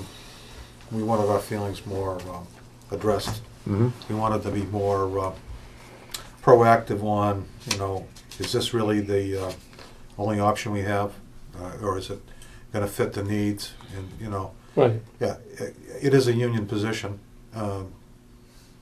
We need to post it, but can we post, maybe we can post a more accurate description of her duties. Exactly. We don't have I haven't seen any kind of organizational chart down there. So Mhm. we've grown a lot since Laura came on. since we got the appropriation of the money for the treatment plant, kind of looking at it with all the other problems we're having right now is having more of an organization with more responsibility on particular positions. So we wanted to have some time just to think about this. And, you know, I just got the description last week, so I know that... Have you already, met as a board to discuss the position? No, you just got it the other day. Okay. I just looked at After the it. So you're gonna have to go back to the water board Yeah, and, let's, and discuss this. so tonight we want to get some direction from you folks. Well, Well, I think you're headed in the right direction, Tim. I really do. It's probably not gonna be an easy process, but I think that the Board of Selectmen are willing to authorize the personnel board and our staff to help you whenever they can, with whatever time they have. Yeah. But, And then with such short notice, Bob, we're going to be without help down there until we get the position filled. And God only knows how long that's going to take. yeah, So- the only thing that's in your favor is that we're getting in this, it's a slow time of year, as I remember you saying from the last meeting that you No, had. last But Tuesday we things- find out that she's only got another week because she's using it for vacation time. But and still, everything. but So I still think it was just wasn't enough It's gonna time. be tight, it's gonna be tight. There's Every no month. question. Yeah, everybody gets billed. yeah. There's a lot of paperwork there, Mm-hmm. you know, and Well, that's another issue. If there's gonna be a temporary person coming in, we're gonna need to speak to the union about that. Yeah. so... So, I mean, Definitely you be could a just union issue. vote to lift the freeze tonight. We can post the position as it's currently written, and when you're ready to tweak anything, I mean, if you really wanna do a serious rewrite, which I know the position was written, updated a few years ago. There was an effort to update all the job descriptions. And I believe that Chairman Martin and the superintendent and the administrative assistant worked to put this job description together. Believe it went to the water board. There was several examples of work and things that were being done, changes and automated procedures was why it needed to be updated, technological changes, the way bills are posted or whatever. So I know it's not a job description that hasn't been reviewed in recent years. This is one that's been reviewed within, I'd say, the past 4 years or less. So I don't know, unless you want to go in a totally new direction. But this is going to take a lot of time if you're going to do substantial changes. I don't think that's substantial, but I think that we should do it properly. And so do you suggest that we vote to lift the freeze to get temporary help in there until we get a permanent position Well, posted? Or the temporary, we're going to have to speak to the union about Okay. that. I think probably you could just vote to lift the freeze and then work on this minor modification. Have the board look at that. If that's fine, send it to the personnel board. We'll show it to the union and let them know. It's really just an issue of having a daily supervising change. If there's no Well, should we bargaining vote- unit work that's coming out of it, that's, Should we present a motion tonight? I don't wanna speak for your board. no, I can't. I don't, Well, I don't know, it's I all think what you kinda need to hit do, me I think today. you need to do is go back, Post another meeting. post another water board meeting, and then you have to discuss it and make the changes, and then take it and send it to the personnel board, okay, for them to look at the job description, okay, and then, come back to the Board of Selectmen and, A week's time just wasn't enough time to post. Yeah. And Even if we do it that way, Bob, we're Yeah. pulling It's gonna be 2, real 3, bad 4 down weeks. there. there's Yeah. there'll be One no way way or to another. next Building month, Bob. yeah, And the other thing, Debbie, am I right? That she's not in the union. Maria is. Laura is. Laura, The business but you're manager. you're losing a The reason- union member Right. mhm. in the union, and there might be some Well, friction and here the to other start, you way know? to do this is to approach the union and to, Well, if they want temporary help, we have to speak to the union. okay. Well, we And need, get we an need agreement. the temporary help. Have you had it, did you discuss that? I mean, as of next week? We there'll be nobody in there we who- discussed a little bit about temporary help. We have somebody working sometimes down there. So lift the hiring freeze for a temporary position to see if Well, we. no, with- We think we just lift the hiring freeze, because they're gonna need somebody one way or the other. Yeah. And Yeah. then you folks need to decide, what you wanna change in that description, and submit that to the personnel board, and run along beside that with a notice to the personnel board that you'd like to hire somebody temporary to fill I mean, in. by the time you post it and everything else, I mean, it's still gonna take a few weeks. Yeah, but I And mean. we have nobody as of next week. Yeah, it's, there isn't much we can do about that. So, well, I think that I should at least call the union president if you're gonna need temporary help. I think this is an urgent situation, right? Right, Yeah. I mean, Yeah, and it's you an can emergency. portray it as that, but I think we need to parallel those two processes. One is to put your description together, and the second one is to run the temporary help alongside of that at the same time. And then hopefully it all meets at the end, and you can then post it and get it position filled. so for us to lift the hiring freeze, So I would make a motion tonight that we Well, lift the hiring freeze. They need to vote to request the Board of Yeah, I mean, Selectmen that's to true, lift the too. hiring freeze Yeah. for the administrative position administrative assistant position as it's currently written, and well, the two of them are here and we're in joint meeting and, if that's what they want, I'm not. I make a motion that we lift the hiring freeze for a temporary position in this time of need, since Marie's leaving Thursday, for a, so we have to put a limit on the time? Well, 3 months? We don't lift the freeze for temporary positions. We Okay. lift the freeze for permanent positions. If you're requesting the board to speak to the union, which Bob Snow and I will do, to see if we can get temporary help in to fill that position starting next week, then Bob and I will have to do that. But it's, I make a motion that we lift the hiring freeze to allow the selectmen to discuss with the union a temporary position until we finalize the job description to fit our needs. Could we change selectmen to personnel board? well, it would be Bob Snow and I are the representatives Right. of the town, But that meet with the union. right. The body that's That's gonna on actually discussing filling, temporary. with whatever it be, accountabs, a company to come in and employ, a temporary on-call employee. However you wanna work it, but we would have to get some more specifics on what you. Who lifts the hiring freeze, selectmen or the? Selectmen Well, lift the Selectmen, hiring but you made the motion as the water board, I'll second it. and you got a second. All in favor? Aye. Aye. Okay.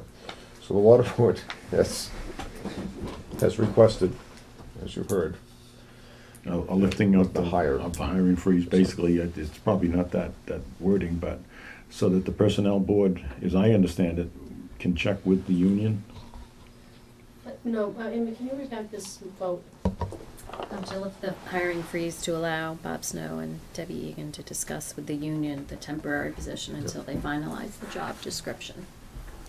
Okay, Is that if we're what- talking about a temporary employee, first of all, as I understand, the person in the position is gonna be on vacation time, is technically still an employee until sometime in February. 22nd or 8th okay. or something like that. So this was a planned out vacation that was approved by the board, I presume. So when the vacation was approved for these weeks, what was the plan to have office coverage at that She time? told last Thursday night that she was retiring.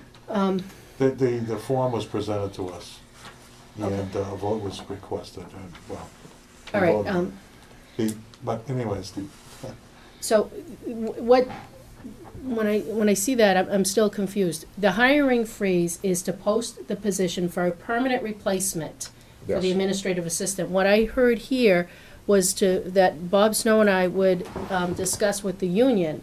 Now, that's separate. If you're asking That's, us yeah, you need to to just approach the ask union for, on a temporary basis, to have somebody come in to fill that position for, 4 to 6 weeks or something. I need that kind of request. If you want to lift the freeze, to post the position, I'll that's a separate. okay, Or so we can do both. until we fill the position and you've lifted the freeze, pending any other changes to the This job. is the legalese, we have to do it this way, Tim, so. Okay, well, I'm gonna strike, I make a motion that we strike the former motion that I put forward and voted on. Mhm. You have a second? Second. All in favor? Aye. Aye. So the new motion is we lift the hiring freeze to fill Marie's position. To post the position of To post the administrative position. assistant. Of administrative assistant. Immediately. I'll second that. All in favor? Aye. Aye. And then the second motion is that the water commissioners request the assistance of the personnel board to discuss temporary filling of the position, of Marie's position, until we find a Permanent. permanent employee. I'll second that. Okay. All in favor? Aye. Aye. Okay, well, it would not be the personnel board, it would be Bob Snow and I would meet with the union. Okay, I understand that. And the personnel board will review the job description when and if you're ready to submit a draft. Which the personnel board meets this week. So, remember the board to lift the hiring, we need to lift the hiring freeze. So, have a motion. I'll make that motion. We left the hiring freeze to look in the matter of a fill-in part-time employee. So- No, No, you want the just to lift the- full-time just to- administrative This assistant. this is, Permanent so there's two, replacement. there's Two motions. votes and we should be doing that. So All the right. first one is just to lift the hiring freeze. Just to lift the hiring freeze. I'll Make second that. motion. I have a second. All those in favor? Aye. Okay, now the second motion is to, again, Tim, what yours was to look for, to, Well, the second motion would be to make a motion that the personnel board, specifically Bob and Debbie, discuss with the union the temporary filling of that position Right. until we get the Yeah, permanent that's- hire. okay. I Well, meant, that would, yeah, uh, we need to do two motions, Two, Jack. two motions, yeah, I'll make that motion. Okay, have a motion? I'll second. I have a second. All those in favor? Aye. Aye. Okay. You can bring that one up, that we're asking about. We have, I don't know, did you have another topic we're going on? The only other, the one more topic I have is, Treatment plant number construction. 6, and that is treatment plant construction contract change, order procedures. Tim Tooby asked Debbie to put on the agenda. The Board of Selectmen wants to make sure that all change orders in the Kinsman contract are properly approved by the Board of Water Commissioners' votes. Okay, There was some confusion okay, at our meeting regarding change orders. okay. Because we have a lot going on there, and when the Mhm. change order comes in, specifically with that contract, some of us were thinking that the selectmen had more of a desire to oversee that, but it's become clear to us that it is really a board action by the water commissioners Mhm. to approve or disapprove a change order, because it's our department. And so, in the process of doing that, I'm thinking that, we're gonna make it clear that we're going to have that in the minutes, and we're gonna put it to a vote, and that'll be shown in the minutes, a change order, and it'll be a vote from us. Even though there are several entities overseeing any change order going on with that contract, it's still gonna be formalized by a vote from our board. That's what, I think that, am I interpreting that correctly? That's the Yes. bottom line. Yes, Okay. Yep, that's the way it should be, Tim. yeah, Right. it's in your house. Okay. Anything else, Tim? PRS Group, those two invoices you mentioned earlier. Yes. I think we're requesting that we, What was that work specifically done for? Was that the new computers, or was that to upgrade computer systems? this PRS group supplies the expertise to keep us functional Okay, with our computers and everything. And it has nothing to do with a capital expense, okay, as opposed to being more to our operation. And because we have other offices there, we had to get this company in okay, to move the computers. okay, So, although it gets tied into the addition or the garage, okay. it is a operational thing. This and there's no capital products involved in this. I don't believe PRS. so. Okay, everything is strictly, Plus, this is the company that the town supposedly uses, so. Well, we got a lot of things coming at us from several different directions. Right. And so, you know, we right now we're at a stalemate because we get this vendor mhm, sort of at bay with us because they want to get paid. sure, And we need their services to keep us functional. okay. So I would make a request that you folks approve these two invoices. Okay, asking the board, are there anybody on the board have any objections to this? No, I think they need the services of this outfit. It's, Yeah, it's the same outfit that we use use around with through the library. We've everything, used it yeah. many times, so I We're think it's a, talking just over $1,000. right. yeah. Two different invoices. Yeah, there's two invoices, one for $902.50, and another one for $133. Right. So, there's no objection from the board. Ask for a motion to pay those two invoices. I'll make a motion, Mr. Chairman, that we pay these two invoices to the PRS group. One for $902.50, and the other one is $133. Okay. Second. I have a second. All those in favor? Aye. Aye. Okay. So we'll take care of that. All right. Anything else, Tim?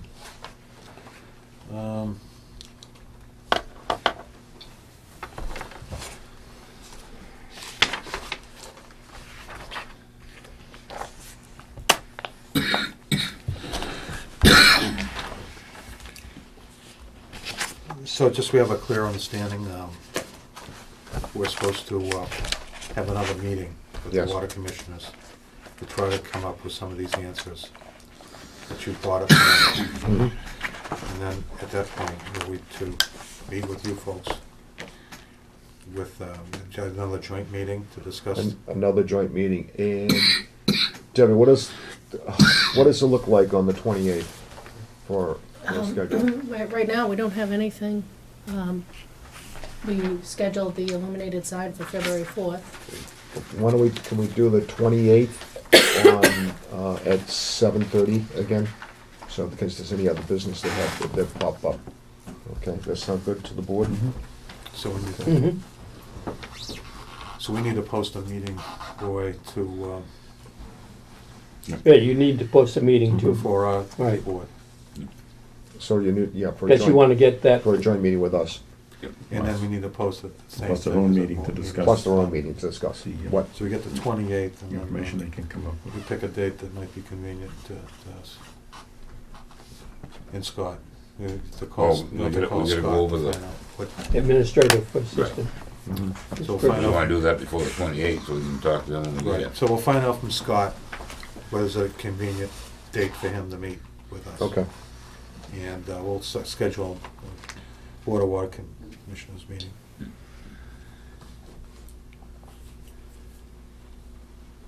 Okay. okay, any other issues? I think we covered everything. Anything, Roy? No, we're just gonna have to go back and see if we can find out some information on this one. Okay. Anybody on the board here, selectmen? No. Have a motion to adjourn the joint meeting between the water commissioners and the board of selectmen. I'll make that motion. I have a motion, do I have a second? Second. I have a second. Okay, I have a second. All those in Jack favor Cook. with a roll call vote? Jack Cook? Jack.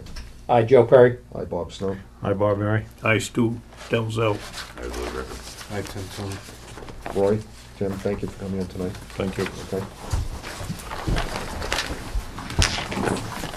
Tim, thank you. Take care. Okay. Tim. Thanks, Tim. Right, thank you. We'll get it straightened out eventually. Roy, thank you. Thanks, Roy. Right.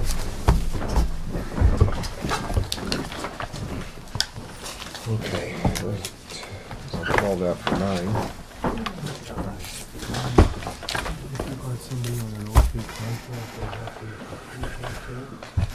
What? Okay, moving on to general business. I can find it. I don't know. You're talking about It's old business. But then state you- code. general business. So this is a bargaining position, do we need to just speak to the union to let them know we're bringing somebody temporarily? I don't know if they are talking about, from somebody from outside, so it's a sort of. There it is, general, so, Yeah, you can talk about it. okay. Okay, sign, MOA with Teamsters Local 170 Fire Union. Request from, where's the MOU? That's stuck in here, that's stuck to this one. Okay. Sign the MOU with Teamsters Local 170 Fire Union. The Board of Selectmen has reached a one-year Thank you. agreement. Thank you. With the Teamsters Local 170 Fire Union running from July 2012 through June 30th, 2013. The Board of Selectmen needs to vote to sign the MOU.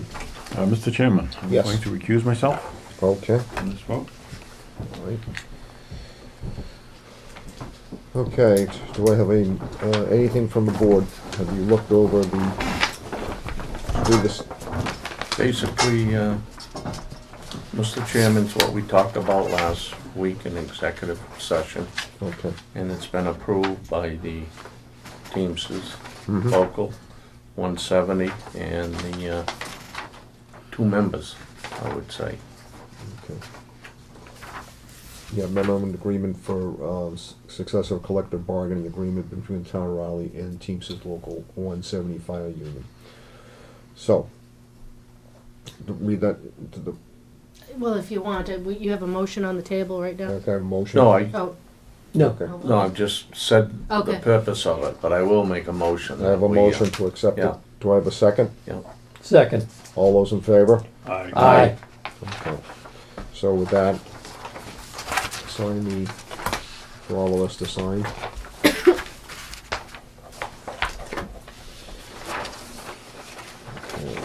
Clerk?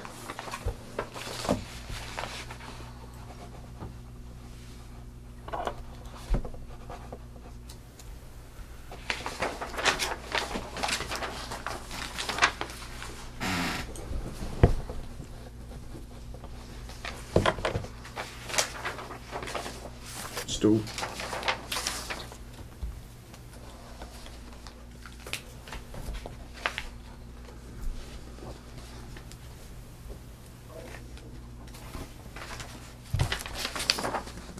Thank you, Stu. Okay, request from Treasurer Collector to lift the hiring freeze for Assistant Collector Administrative Assistant position. Treasurer Collector has sent Debbie an email requesting to lift the hiring freeze so that the position of Assistant Collector Administrative Assistant can be posted. The position has been vacant. So, they have an email from Karen Summit. Hi Debbie, I would like to request the Board of Selectmen to lift the hiring freeze so I can post and fill the Can I new bring position Bob of back Assistant. in? Yeah. Go ahead. Collector is. Bob, bring Mr. Oh yeah, Mr. Bob, we forgot. We forgot you. Come back in, Mr. 2 Mayor. minutes, we forgot you. Story of my life, Mr. Chairman. I'll start over, okay? Now that Follow. you're back. See, out of sight, out of mind, like that. Yeah, well, that happens to me all the time. Okay, general business to request treasurer collector to lift the hiring freeze for assistant treasurer collector. Okay, Karen has requested in an email that the position be posted, okay, the hiring freeze. So, do I have a motion from the board to lift the hiring freeze? I just have one quick question. Oh, Mr. sure. Chairman. Is this for a third position in there? Yes. That's, the hours are much different from it was before. She has streamlined the position. Okay. Okay. Do I have a motion? I'll make that motion and we lift the Okay. hiring freeze. I have a motion. Do I have a second? Second. Second. All those in favor?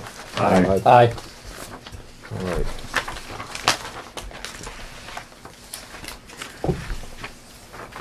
Should have had Okay. these in just a little bit different order, Mr. Chairman. I'm gonna have to recuse myself again.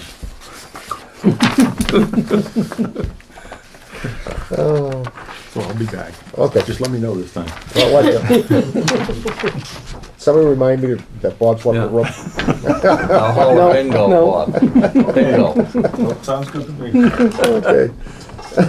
Accept gifts from the Raleigh Volunteer Fire Protection Association. Chief Roderick has sent a Board of Selectmen a letter outlining donations that the Raleigh Volunteer Fire Protection Association has made to the town. Chairman Stowe will read the letter into the record. Donations from the Raleigh Volunteer Fire Protection Association. Members of the board.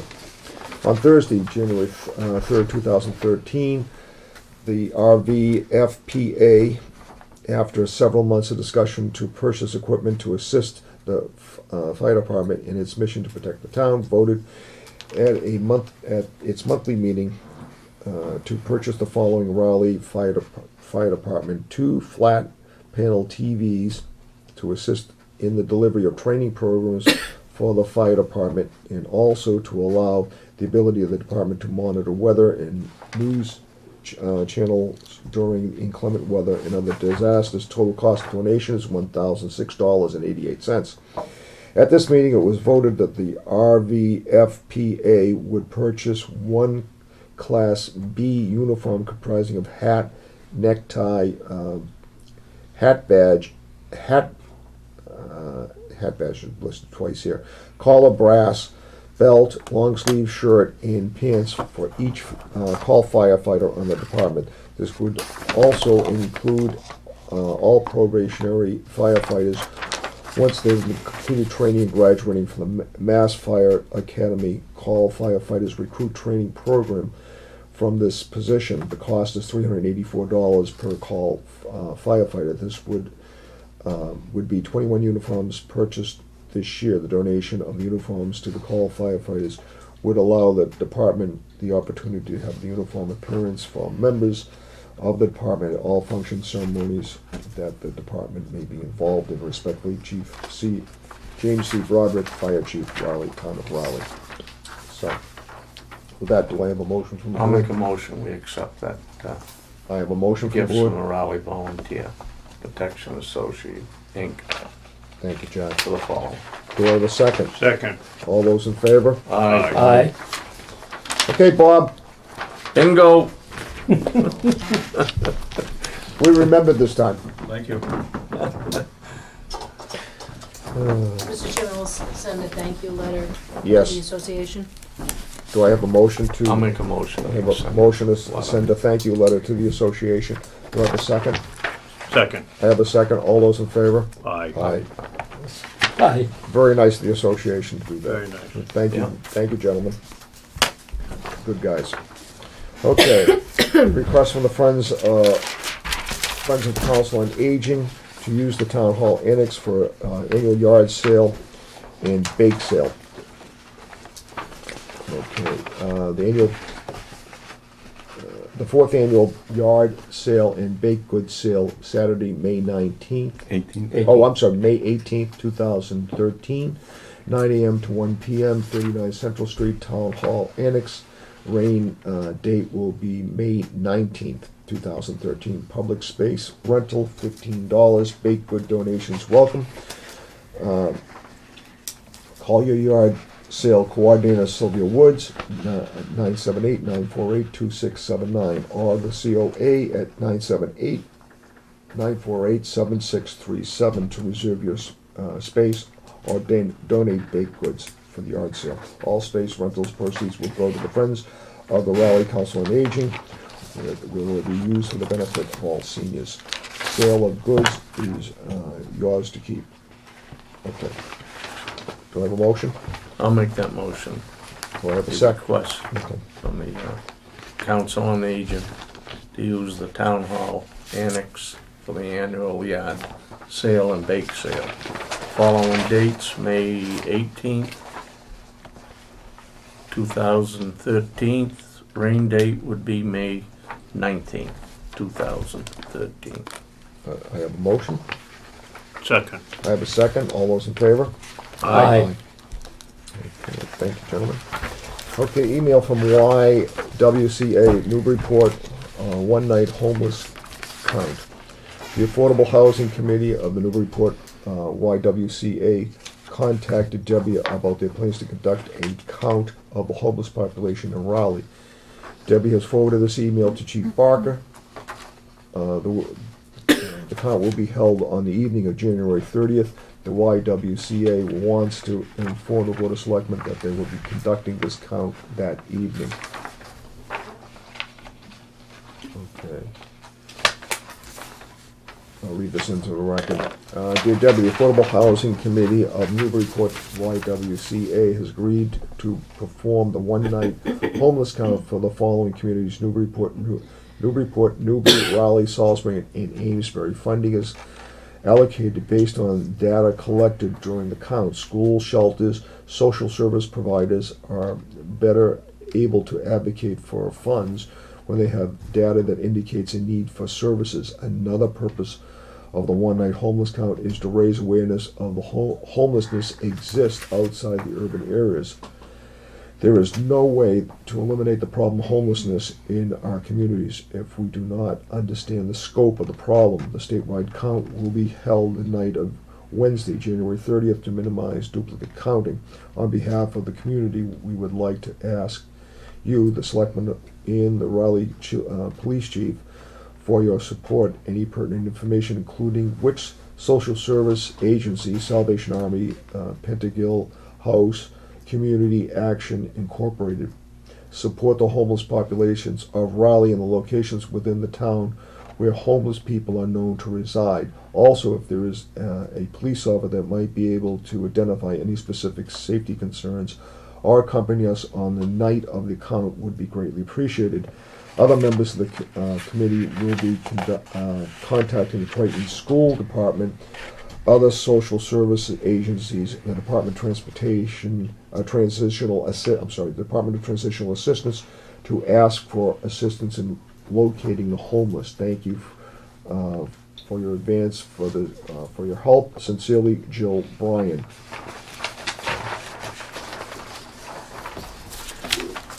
Do I have a motion from the board? So move. Do I have a second? Second. All those in favor? Aye. Do we have? Mr. Chairman, what was the motion for?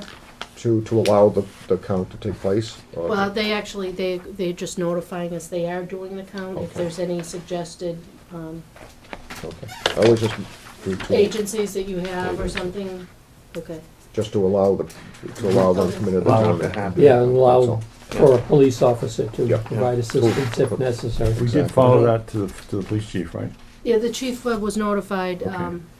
of this. Yeah, I think he could probably be the one that we should interact with. Absolutely. So I'll let them know that the Board of Selectmen supports the initiative, and Yes. if we think of any agencies that may be helpful. And that, there may be an officer who knows about Yeah, so Somebody the homeless chief within the did, community. and I gave Exactly. Miss Bryan the chief's contact information. Do we have any homeless population? I don't know. I have not. You've gone out and I've ridden with the officers, and I can't think of them. I'm not aware. Mentioning that. Years back, there was 1, 2, 3. There was, we But not nothing recently. recent, I would really know. Nothing that I can remember. Yeah. Yes. A lot of knowledge, but we could always have one in the near future. Yeah, you never know. Yeah, No, I mean, you know, I mean, some people, you know, in other communities I've heard of living in lean-tos in vacant land. Well, not vacant land, but you know, kind of homesteading. Well, we, Those things we've- happen. In the past, in our building we took down, there was evidence in there. Yeah, Jacket, it's unfortunate. yeah, really, Yeah. coats. You know, this was during the summer months. I mean, no one could survive, really. Said it. You know, in the winter months, you know, like Boston or, you know, but hey, never know That's right, what's gonna happen. okay. Yeah, I can see It's a more, good, more or this less is a in the good cities. thing here that Oh, yeah, putting, just a- reaching out, really. Okay, moving on to new business. Letter from SBA, cell site lease, and letter and memo from town council Judy Pickett. Debbie had town council review the letter from SBA regarding the cell tower on Smith Lane. Town council has written a memo to the Board of Selectmen advising them not to sign this letter. Debbie needs you to review Judy Pickett's memo and the board in her draft response to SBA. If the board is in agreement, they need to vote to authorize Judy Pickett to respond in accordance with her draft letter. Okay, this is from Brackett and Lucas, okay. Joe Pontano. Mr. Chairman, why don't you read the memo first? I'm sorry, they're not in one order. The memo from the town's Okay. attorney to the Board of Selectmen, Okay. so you understand the basis Okay. for the response. Okay. To Raleigh Board of Selectmen, CC Deborah Egan from Judy Pickett. This is January 9th, 2013. Tower Corporate, is that company? Tower Company, Company Assets LLC off Smith Lane. I've reviewed your letter from Jill Pontano, and Director of Mergers and Acquisitions at SBA, and I do not recommend that the board sign the December 2nd, 2012 letter agreeing to the conditions and terms set out in the document. First, this would not be an agreement with Tower Company Assets LLC, as the letter does not appear to be from Tower Company, but from SBA. Even if the letter were from Tower Company, there is no signatory line within the agreement. Second, the terms and conditions are inconsistent with the lease. Any assignment of the lease must be consistent with conditions number 13 and number 15 of the lease. Furthermore, the language is ambiguous. For instance, a subsequent tenant under the lease could be the new co-locator or a new tenant who could assign the lease. This type of side agreement is not permitted under the current lease. Please call me if you have any questions. Go back to Ms. Pantano's. Okay, Joe Pantano, Director of Mergers Acquisitions, 5900 Broken Sound Parkway, Northwest, Boca Raton, Florida. Tower Company, in reference to Tower Company Assets LLC, Town of Raleigh, Mass. Smith Lane site. Dear Ms. Pantano, the firm represents the Town of Raleigh. The Board of Selectmen requested that I review and comment on your letter of December 2nd, 2012, requesting that the town agree that the tenant Tower Company Assets LLC or any subsequent tenant may grant a security interest in the lease and improvements located on the leased property, and may collaterally assign lease in such improvements to such lenders, including their successors or assigns. It is my recommendation that the board not sign the letter agreeing to those conditions, that the lease is explicit, that the lease contains the complete agreement between the parties. See condition 13 in lease recorded at the Salem Registry of Deeds in book number 29239, page 544. Note that the condition number 15 prohibits the tenant from assigning or subletting of the lease without the town's written consent. See, for example, the consent agreement recorded in book 29239, page 541. If you have any questions, please feel free to contact the Raleigh Town Administrator, Deborah Egan, at 978-948-2705.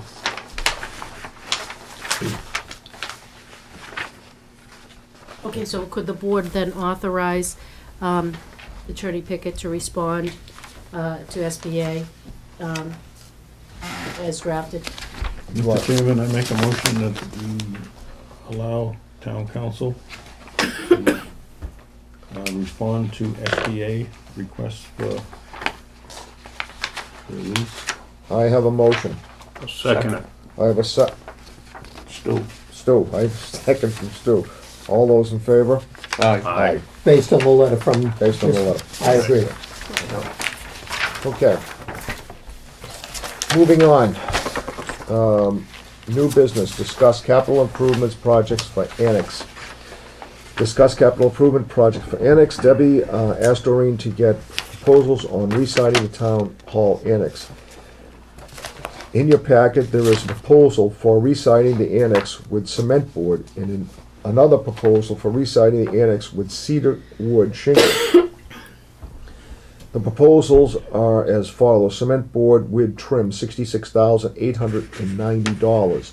Cedar siding with trim, $94,845. Both proposals contain options for other work as installation of gutters and downspouts, $3,744. Scrap, sand, patch, and painting 2 coats, 100% acrylic paint on dental molding, frieze and soffits, $6,550. The Board of Selectmen needs to decide which proposal it prefers and then authorize Debbie and Bob Murray to meet with the Historic District Commission, go over the project. After the meeting, Debbie and Bob Murray will report back to the Selectmen with the Historic Commission's decision. The Board of Selectmen will then need to decide to go forward with a request to the Community Preservation Committee for funding for this project at the upcoming town meeting. So, gentlemen, I'll open that up to discussion. Okay, Mr. Chairman, I did read the specifications. Okay. I have it here. It's from Homescape's siding proposal, and it's basically just an estimate for us to be something to base it on. I read through it, I find that their work seems to be pretty good. They are going to do a lot of work, particularly with the siding and the trim and soffit. And it'll all be in a cement board type configuration. And I think the price of $66,000 is seems very reasonable to me to building that size. Okay. And you looked into the cedar siding? The cedar siding is going to be about $30,000 more, and Okay. I think if we can convince the Historic District Commission to allow us to use the cement board, we won't have to worry about painting that building for about 20 years. Yeah, I had, oh, go ahead, Joe. No, go ahead. You're talking about going from a surface with the clapboard. Well, it'll be That's there. clapboard configuration. Yeah. Rather than replacing it with wood clapboard, we'll Right. replace it with cement board clapboard. Right, but you're going to have a flatter surface? No. Yeah, no, I mean, it'll look like clapboard from a distance. It will. Yes. Oh. As a matter of Excuse me, fact, the cement Do you board still have that sample of cement board? has a texture on it, Joe. Yeah. Oh, it does? That looks like wood. Okay. I've used cement board down in mission trips down in Mexico, and you can't tell the difference from it when you back up. Oh, I've never from used it, that's why I asked. It is, I found it very easy to work with. And these people represent, or actually work for Hardy Mhm. Cement Board, and they Thank have to you. follow their Hardy's requirements. Joe. Yeah, that is right there. Oh, I mean, you all really right. can't tell. No. That was a sample provided by Sarah Bork. Yep. You know, she is And on the Historic District And Commission, it as you also know. comes pre-finished. And brought that to our attention, that it's that kind of all ready to go. material So whatever was color, suitable. Whatever, yeah, you can pick Yeah. up, Pick there's up, quite yeah. a few standard, they can make it to spec. varieties of color. We did a house down in Mexico, we did it in Texas, in a mission. And we came back the following year to revisit, and I was just amazed at how it looked. Excellent. Yeah. Very good. I'm very impressed with working with stone board. I'm sold. Yeah. it's, look Thank at you how, for, Now, Bob, something like a project like this, that would still have to go out for a bid, right? Oh, yes, Yeah, I mean, it could be someone else jump in with another. yeah. I'll hold that up, if I know if the camera can get in I there and. take don't a know how look much at of that. the bid process I'll be involved in, but we will Yeah. certainly want to put into the bid document that they would have to be approved by the manufacturer to do the installation, Right. and follow the manufacturer's recommendations to do the installation. because we definitely have to do something about the building. I mean, Well, the siding is Really. in tough shape. As a kind of a guy that's been around town for a few years, Yeah. Have you? Has been finished on yeah, a that. couple of them anyway, we have done very well with the center of town, and it looks extremely well. Does. We had an awful lot of comments on it. I feel even more embarrassed now when I go by the center school. Yeah. I really do. I mean, we've got to do something with that building, and it's just, looks terrible. It does. And It once, does. again, once this is on, I mean, there's hardly any maintenance to this at all. And they're gonna do the trim also, which would be a big deal. Right. The only thing they can't do in the cement board is the dental moldings and things like that, the fancy stuff. And they're willing to do that for $6,000, which I think is a decent Yeah. price. I really do. So, I think we And should. scraping, sanding, and patching, that's Yeah, yeah, good price. absolutely. Very good. Yeah. Very good. I can't I think imagine, it's you know, great. but the men I go down and work with, most of them are amateurs, we put it up and Yeah. it came out and I was just like really impressed with what we Yeah, did. if you get the first one on a level, you're golden. That's it, Yeah. you start at the bottom and just up. Yeah. Okay, And so the gutters, the option, I mean, well, and there was another thing that I hadn't had chance to put on here, would also be to have Bob and I look at the doors at the building. mhm, You know, we get a lot of contact from town officials, employees that have struggled with either any one of the three doors on any one occasion, whether it's too much moisture in the wood, so yes, we think if we have an opportunity to have an article for some capital Yes. improvements to the building under the community preservation funds, we can do the siding, the trim, the gutters, which really need to be fixed because it can be dangerous with icicles and dripping. And I think we had a problem in the building inspector's office this past fall with some leakage. And I think that it's probably in part due to some of the gutters that are there that are leaking. So I actually You- Go ahead. looked around the building and put binoculars on it to see if I could find any leaks in it. The only thing I come up with is that it's leaking through the gutter and running down the side and going in behind some clapboards and getting into the building inspector's office, so. As a member of the Community Preservation Committee, that we're meeting on the 24th. Of January, so we will not have time to get to the historic district. You're gonna be meeting after though for town meeting stuff. Probably up I'll until have to March. talk to Bill. Okay. so, Bob, So we I would make a also, recommendation. could we also include, have, Doreen's gonna look at some doors, that's, yeah, we're reaching out to Sarah Bork to kind of get a sense of what the historic district prefers in doors. We know those doors need to be replaced. We want something that's suitable.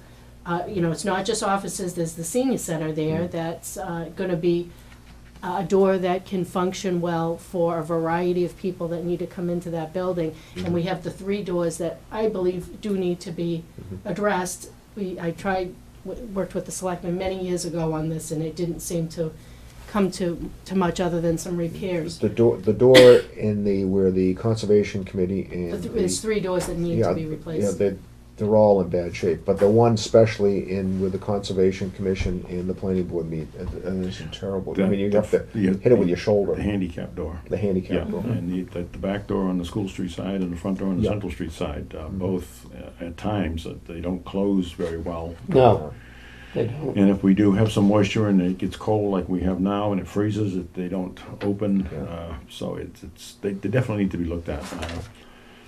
Unfortunately, when that building was put back into service, all the work that was done there to put it back into service was volunteer.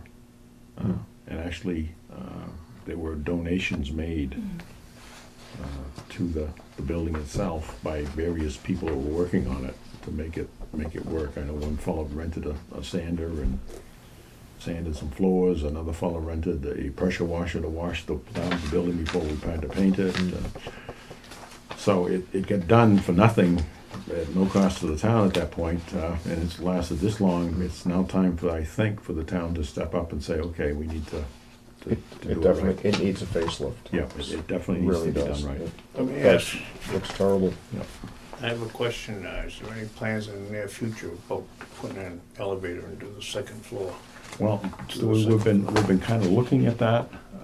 That may be, once we get the siding done and things, we may want to take a good hard look at that, because that's probably gonna be about, what, Deb, 250,000? Well, the selectmen authorized me to work on the request for qualifications that I've been trying to work on, because we have the 30,000 that was set aside for coming up with plans, and what we felt that we need an architect to develop the specifications for the elevator. They would really need to know where in the building that unit could be installed. So if you recall, we discussed this on our list of capital improvements. The selectmen approved approved a list of things, and part of that was the RFQ for to have me write it up, issue it for design services, which is hiring an architect for doing specifications for the elevator and some floor plans that may have some electrical wiring things for the second floor, since obviously we're gonna need to have this unit in, to outfit maybe some offices upstairs, but the primary thing was specifications for an elevator. So then we'd get a price, be able to go out to bid. I don't know if we're gonna make it for the spring. If we have a fall town meeting, we could probably bring it forward. And I think people have to keep in mind, if we put an elevator in that building, that opens that whole second floor up to expand office space for the town, and we could really use it, especially if you come in and see how we live in town, in some of the offices. I mean, I took some pictures a couple of weeks ago, and we showed them on TV just about the water board, but going into that building, I mean, people living on top of each other in offices, and that would be a dramatic change for the town. And expand the senior center. And expand the senior Yes. center on And- top of and it all. there's only one restroom in that Yep. whole building, one Mhm. restroom, I mean, that's open to the public. Yep. So, I mean, that's a building that needs other work as well. That whole second floor gets opened up, and it would, expand the town offices greatly. Mhm. The reason I asked, I was just wondering, would it be interior or exterior like this one? I think we need to look at that, Stu. We can't use the same type that we used here, because that's a limited access. All right.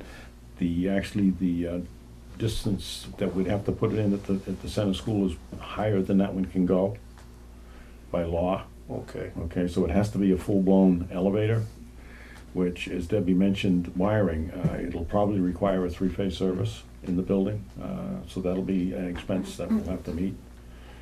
So it's, and where it'll actually go is a good question. I think where we had originally planned when we went before this, one other time we looked at this, I'm not sure that it would go there now. Although we might be able to possibly get it on the backside where the ramp is today. If we could work it in that corner, Okay. we might be able to get up to the second floor that way. But we definitely need an architect to take a look at it and decide if that's the right place. And as the town grows, this would definitely improve the working conditions of Oh, absolutely. of our I mean, town offices. I'm not sure how the Board of Health lives in a bowling alley in that building. Literally lives in a bowling alley. That's in true. building. The Conservation Commission and Planning Board are rubbing elbows. That's Every right. time they back up their chair from away from the desk, they bump into each other. Yeah. It's just, I mean, it And was. the Board of Health is in the same In room. the Yeah. Board of Health. Yeah, and all in the same room. Okay. I mean, it served its purpose at the time when it was done, and the volunteers, as I said, to put it together, did the best they could with what they had to work with. Exactly.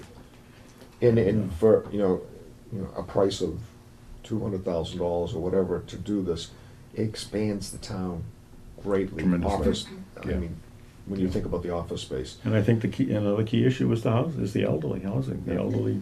The COA. senior COA. center is so modest for the amount of services that they provide, and they do use the annex room during the day for different activities, so, you know, it would be nice Oh, to absolutely, I mean, give them the space that they the need. word that comes back from around the communities is that Raleigh's got one of the best run councils Yeah. in the area. We sure do. They do provide a lot for the They do, seniors. Sure they do. absolutely Really do. do. So, I mean, we need to take advantage I of that. know. We've got the people that wanna do the work and the people that wanna run it, and we gotta give them the facilities That's to be able right. to do that. And they run it flawlessly. Yep.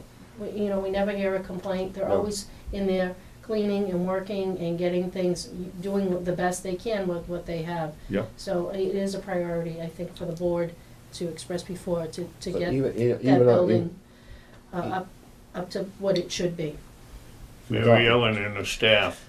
I can't say enough kind things about them. Oh, No, they're awesome. No, yeah, They they're are very really good. nice. Always wonderful smiling, people. willing to, Yeah. Let's face it, Mary Ellen rocks. well, as I said You got one that night, right, Bob. She does. as I She said does. one night, she's there, not for a job, for the love of it, to help people. Yes, they're very passionate about their work. And, They are. Exactly. You know, it would be really good to I mean, just expand think the area. that 200,000, whatever, that's short money for what we could do with the town, and how we would expand services within the town, so. Something to think about. So, what we need here, we need a, So we need an authorization, Bob, Mary and I, to go to the Historic District Commission on the plan for the cement board, trim, and gutter funding for that. Funding for that. And additionally, if it's okay, Bob and I doors. and Doreen's gonna Yes. start researching doors and material, maybe have some consultation with Sarah Bork to get some ideas, and then I'll bring that back to the selectmen, so that can go to the historic district. And then work on getting everything before the CPC. so Bob, can I have a motion? Mr. Chairman, I so move. Second it. I have a second, all those in favor? Aye. I so move what Debbie said. Okay. Matter of fact. Okay, new business number 3, discuss and approve Merrimack Valley Planning Commission Phase 1 Environmental Access filing for 244 Haverhill Street. The Merrimack Valley Planning Commission offers environmental site assessments to its members' communities. Merrimack Valley Planning Commission. Excuse me. The owners of 244 Haverhill Street, Corey Realty Trust, quality for Phase 1 environmental site assessment under the program will be filing an application for Phase 1 site assessment. Chairman Snow, Health Services Coordinator Frank Mangiani, and Deborah Egan met with owners and representatives of Merrimack Valley Planning Commission to discuss the application process. Phase 1 site assessments are routine site assessments and are typically done prior to the transfer or sale of commercial property. These sites are considered for potential redevelopment. This site could potentially be reused in a way that will benefit the public. The Phase 1 site assessment will provide a general review of information on the property. Board of Selectmen needs to vote to send a letter to the Merrimack Valley Planning Commission supporting the application. Debbie and Frank are working on the application with the owners. So, Mr. Chairman, I so move that the Board of Selectmen send a letter to MVPC, Merrimack Valley Planning Commission, supporting the application of Corey Realty Trust for a Phase 1 environmental site assessment on their property at 244 Haverhill Street. Second it. I have a second. All those in favor? Aye. Aye. Okay.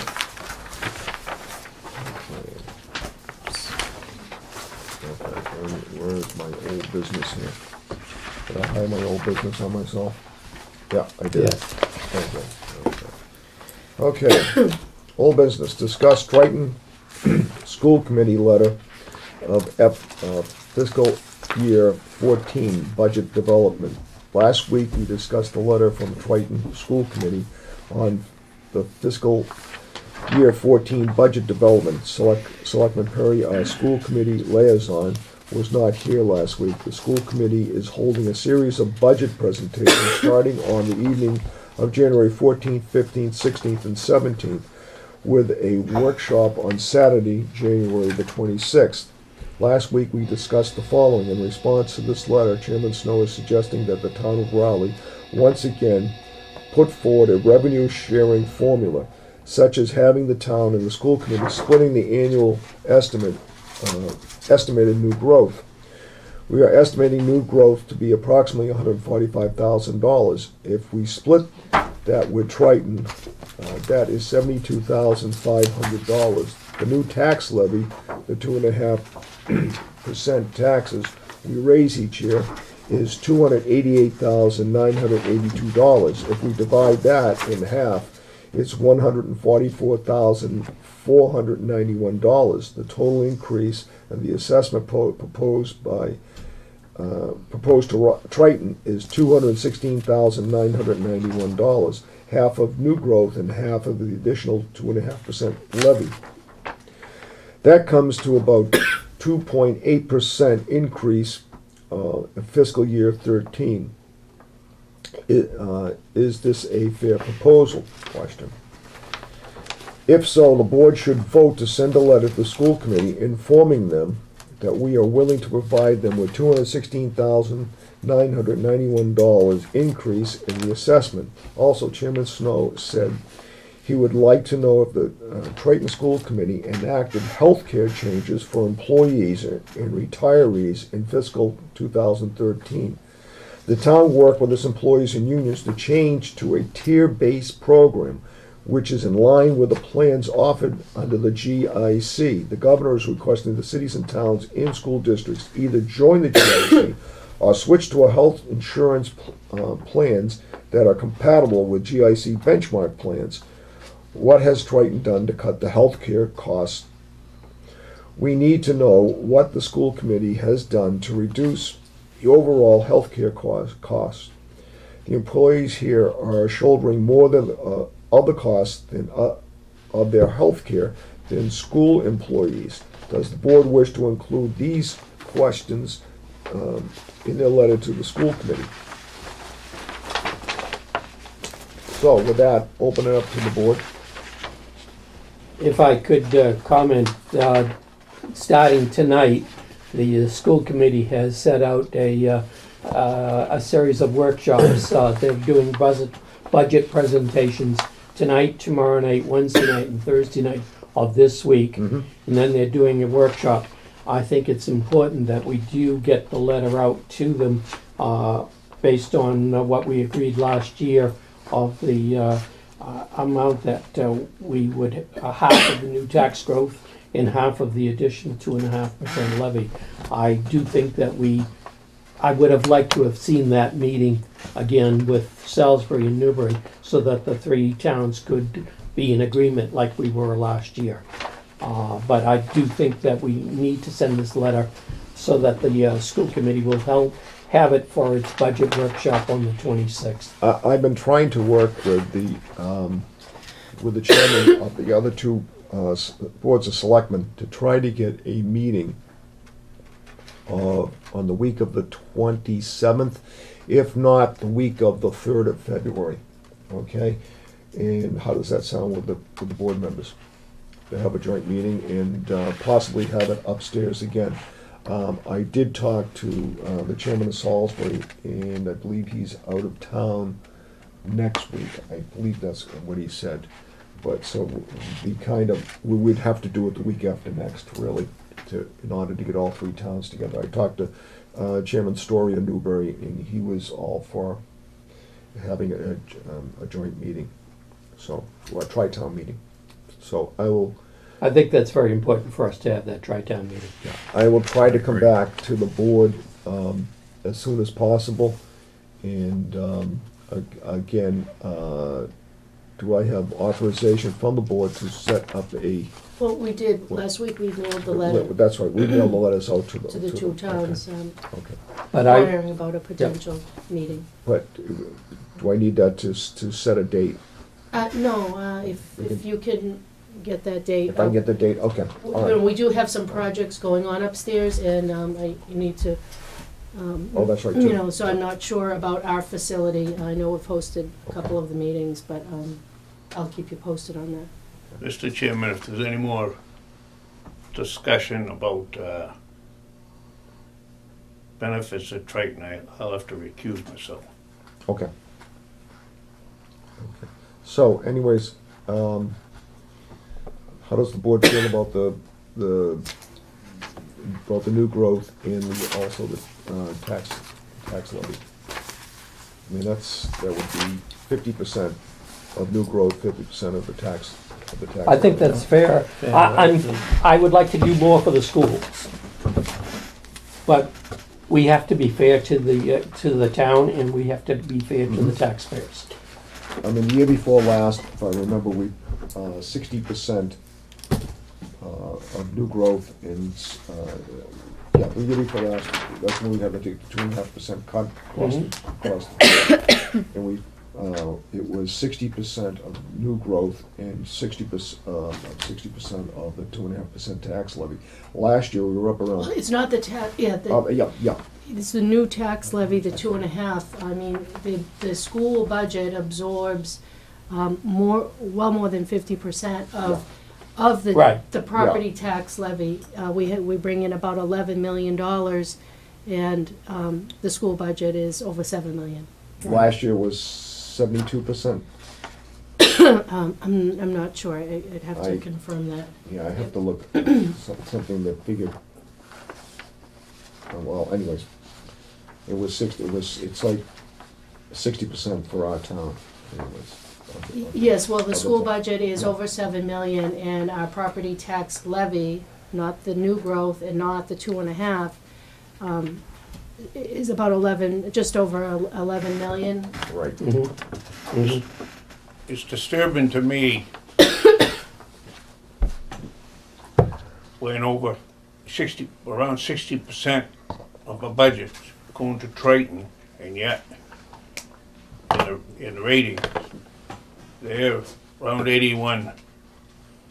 Newburyport in the 40s, Ipswich is in the 40s.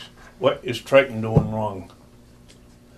Well, the other thing is that the state has not been forthcoming with their funds. It's another problem that adds to the overall problem. Just as one example, December 21st,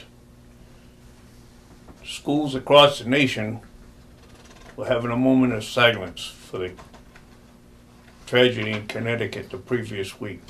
And the superintendent at Triton refused to let the elementary students have a moment of silence. Shameful, to say the least. More money. The ratings should come up.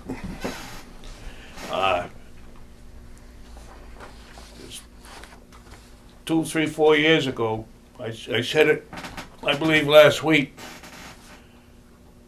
between my street and the next street over, there were 11 children going to Ipswich. Well, I know Brian Forget has talked that this year they will be very close to having choice in and choice out just about matching. I know in prior years that they were talking that there were more students choicing out than there were coming into Triton Regional District. And this year, for the first time, it'll be very close That's good to hear. to matching. That's Yes, good to hear. it is. I have been meeting with the merger committee on talking about merging the 7th and 8th grade with the high school.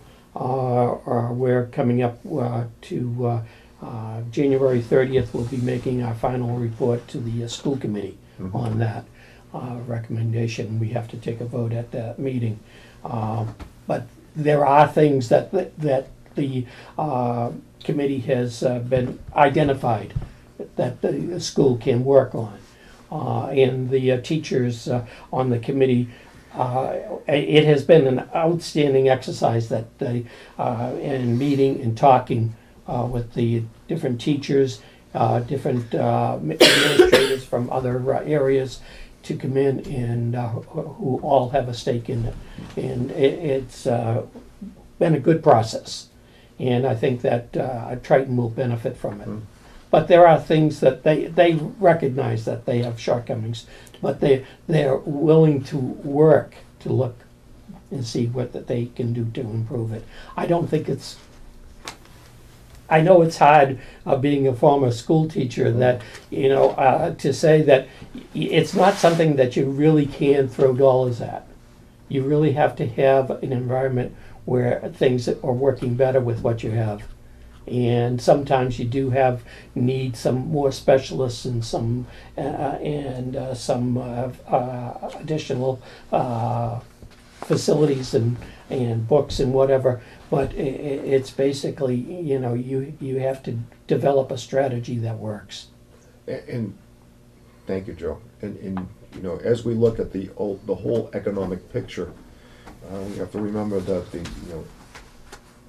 Joe and Sally taxpayer, the best way of putting it, got hit with a federal tax right off the bat this year, which is taking, I think it's somewhere around, I think it's if you make $50,000 a year, and usually today we have two incomes, so it's something like $500 or $600 right off the bat that is taken out of their pay. So if you have two incomes, you're losing automatically somewhere around. I think it's a lot more than probably about.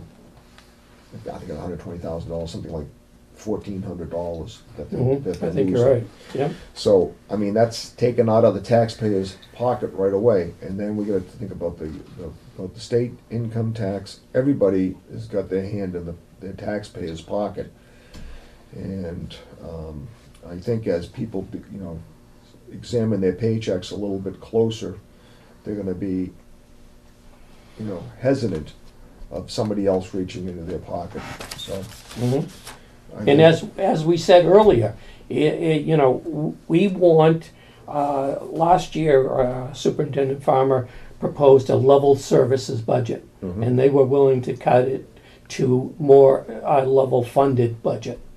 But we have an ability to meet a certain tax amount, but the state cutting their budget is really hurting the towns. Yes, it is. And it's getting to a point where we've got to support that effort from Dick Cummings earlier, and we've got to get Bruce Starr and Brad Hill working that. They just can't keep cutting transportation and cutting these. It's hurting our budget. And here's the governor, with a proposal like this to give, tuition aid to aliens. Right. I mean, this is just. And then you have people, two-income families, one or the other working two jobs to send their children to school. And they've been paying taxes here all their life, and somebody else is Yep. I mean, Exactly. getting a break. And if we were in a different economic system, I can see, being generous, but we can't be generous. Not the way things are in the economy today. And keeping in mind that the town of Raleigh's state aid has been cut consistently. Yes. And usually the unrestricted account is the general cherry sheet aid that goes to the municipalities. I mean, that's usually cut before the Chapter 70 money's cut. Right. So, again, So, no budget season. I would very much like to make the motion that we will send the letter to the school committee informing them that we are willing to provide them with $216,991 increase in the assessment, and that I would definitely include the questions that you asked in this paragraph about the healthcare plan. We definitely need an answer to that. Okay. I have a motion. Second. I have a second. All those in favor? Aye. Aye. Thank you. Okay, that takes care of the old business dinner agenda. Have a good night. Thank you. Okay, moving on. Announcements. The very first thing I would like to announce is you are cordially invited to Raleigh Pack 15 Blue and Gold Banquet. Ooh. Please join the Raleigh Cub Scouts to celebrate the birthday of the Scouting and to honor our Weeblos, two Cub Scouts, as they receive the Arrow of Light Award in the crossover to Boy Scouts. Saturday, February the 2nd, 2013 at 4:30 p.m. Newbury Elementary Cafeteria Auditorium. 4:30. 4:30. Newbury? Newbury. You went last year? I did. Okay. You want to It go was this year? awesome, yes. Okay. All right. Yes. Dinner includes pizza, calzone, salad, cake. Okay, ceremony. And Well, the kids put on entertainment skits and follows. they Yeah, do yeah. a fabulous job. It's really, we have to show that we're supporting the Scouts. I think the Scouts in the area are doing a fabulous job. The number of Eagle Scouts, I I know, mean, Eagle Scouts is tremendous. Yeah. incredible. I mean, I was a scout and you were a scout. I weren't you? was, Yeah, yeah. and you were a scout? Yes. You were a scout. I All mean, of us. It's a great organization. We hope you join us to celebrate the Cub Scouting in Raleigh Pack 15, okay? So, Joe, you gonna be our Let me do- representative? Definitely. Okay, sounds good. Good. Okay. Also, Raleigh Food Pantry is in need of donations. Food Pantry is open Tuesdays, 10 a.m. to 12 p.m. and Thursdays, 5:30 to 5:30 to 7 p.m. Again, they could use anything and everything, okay? This is a tough time of year, especially after the holidays. Everybody has gone out and made donations, and then the people who are a little bit less fortunate, they're kind of forgotten about. So please don't forget those less fortunate than us. Okay, the town has the following vacancies: Planning Board, full member, Planning Board, associate member, Zoning Board of Appeals, associate, 3 open seats. If you're interested, please contact the Board of Selectmen here. Battery recycling box is located right out here in the corridor. Okay, also at the library and also at the town hall annex, correct? There's a Correct. battery box over there, so you Can I- oh, Do the last one. okay. And the headlight batteries, D cell batteries, C cell batteries, any dry cells that you have, it's really picked up. I talked to Pam at the library, and she said that people are coming in with bags, little Ziploc bags full of batteries, and dropping them off. So instead of throwing them in the landfill, this is a great way to become green, and just save those batteries up and drop them off here again at the town hall, at the annex, and also at the library. And with that, I'll turn it over to Joe for. Thank you. I served on the Board of Trustees at the library for 6 years, and as chair was invited to be one of the judges for the chili cook-off. And I'd like to support the library. The chili cook-off is not on my dietary plan anymore, but I will be there selling tickets at the door. And I was disappointed last November when it couldn't be held at St. Mary's, but they have rescheduled it for the Friends of the Raleigh Public Library 11th Annual Some Like It Hot Chili Cook-Off will be at on Saturday, March 9th, 2013 from 5 p.m. to 8 p.m. at the Governor's Academy in Byfield. And I'll be at the door selling tickets, and please come out and support the Friends of the Public Library. They do a marvelous job for the library in supporting the programs at the Do library. you know who's going to be there this year? I do not. There going to be judges. Have they picked judges yet? No. I I'm not looking for a position. I- I'm just kind of curious. Sometimes we. Generally, Senator Ratar comes, Okay. and I wouldn't be surprised if they ask Representative Hill. Oh, yeah. Representative Stanley has been there many times. She was on the judges with me. I'll contact. It's a really great time, and they provide entertainment, and it's Bring your appetite. Good time for all, yes. Bring your appetite. It's, I mean, it's great chili. I mean, if Good time for all. Bring your appetite. It's great chili. I mean, if you like chili, this is the place to go. Okay, we're going to executive session, and I need to read this. What did I do with it? You got it. Oh, good job. Thank you. Okay, call for a motion to go into executive session for the purpose of discussing and the purchase, exchange, lease, or value of real estate property because an open session meeting may have detrimental effect on negotiating positions of the town and not to return to open session. Board of Selectmen need a motion. I'll make that motion. We go into executive session and not return to regular session. I have a motion. I have a second. Second. I have a second. All those in favor with a roll call vote. Jack Cook? Aye, Joe Perry. Aye, Robert Snow. Hi, Robert Murray. I Stu Delzell. Okay.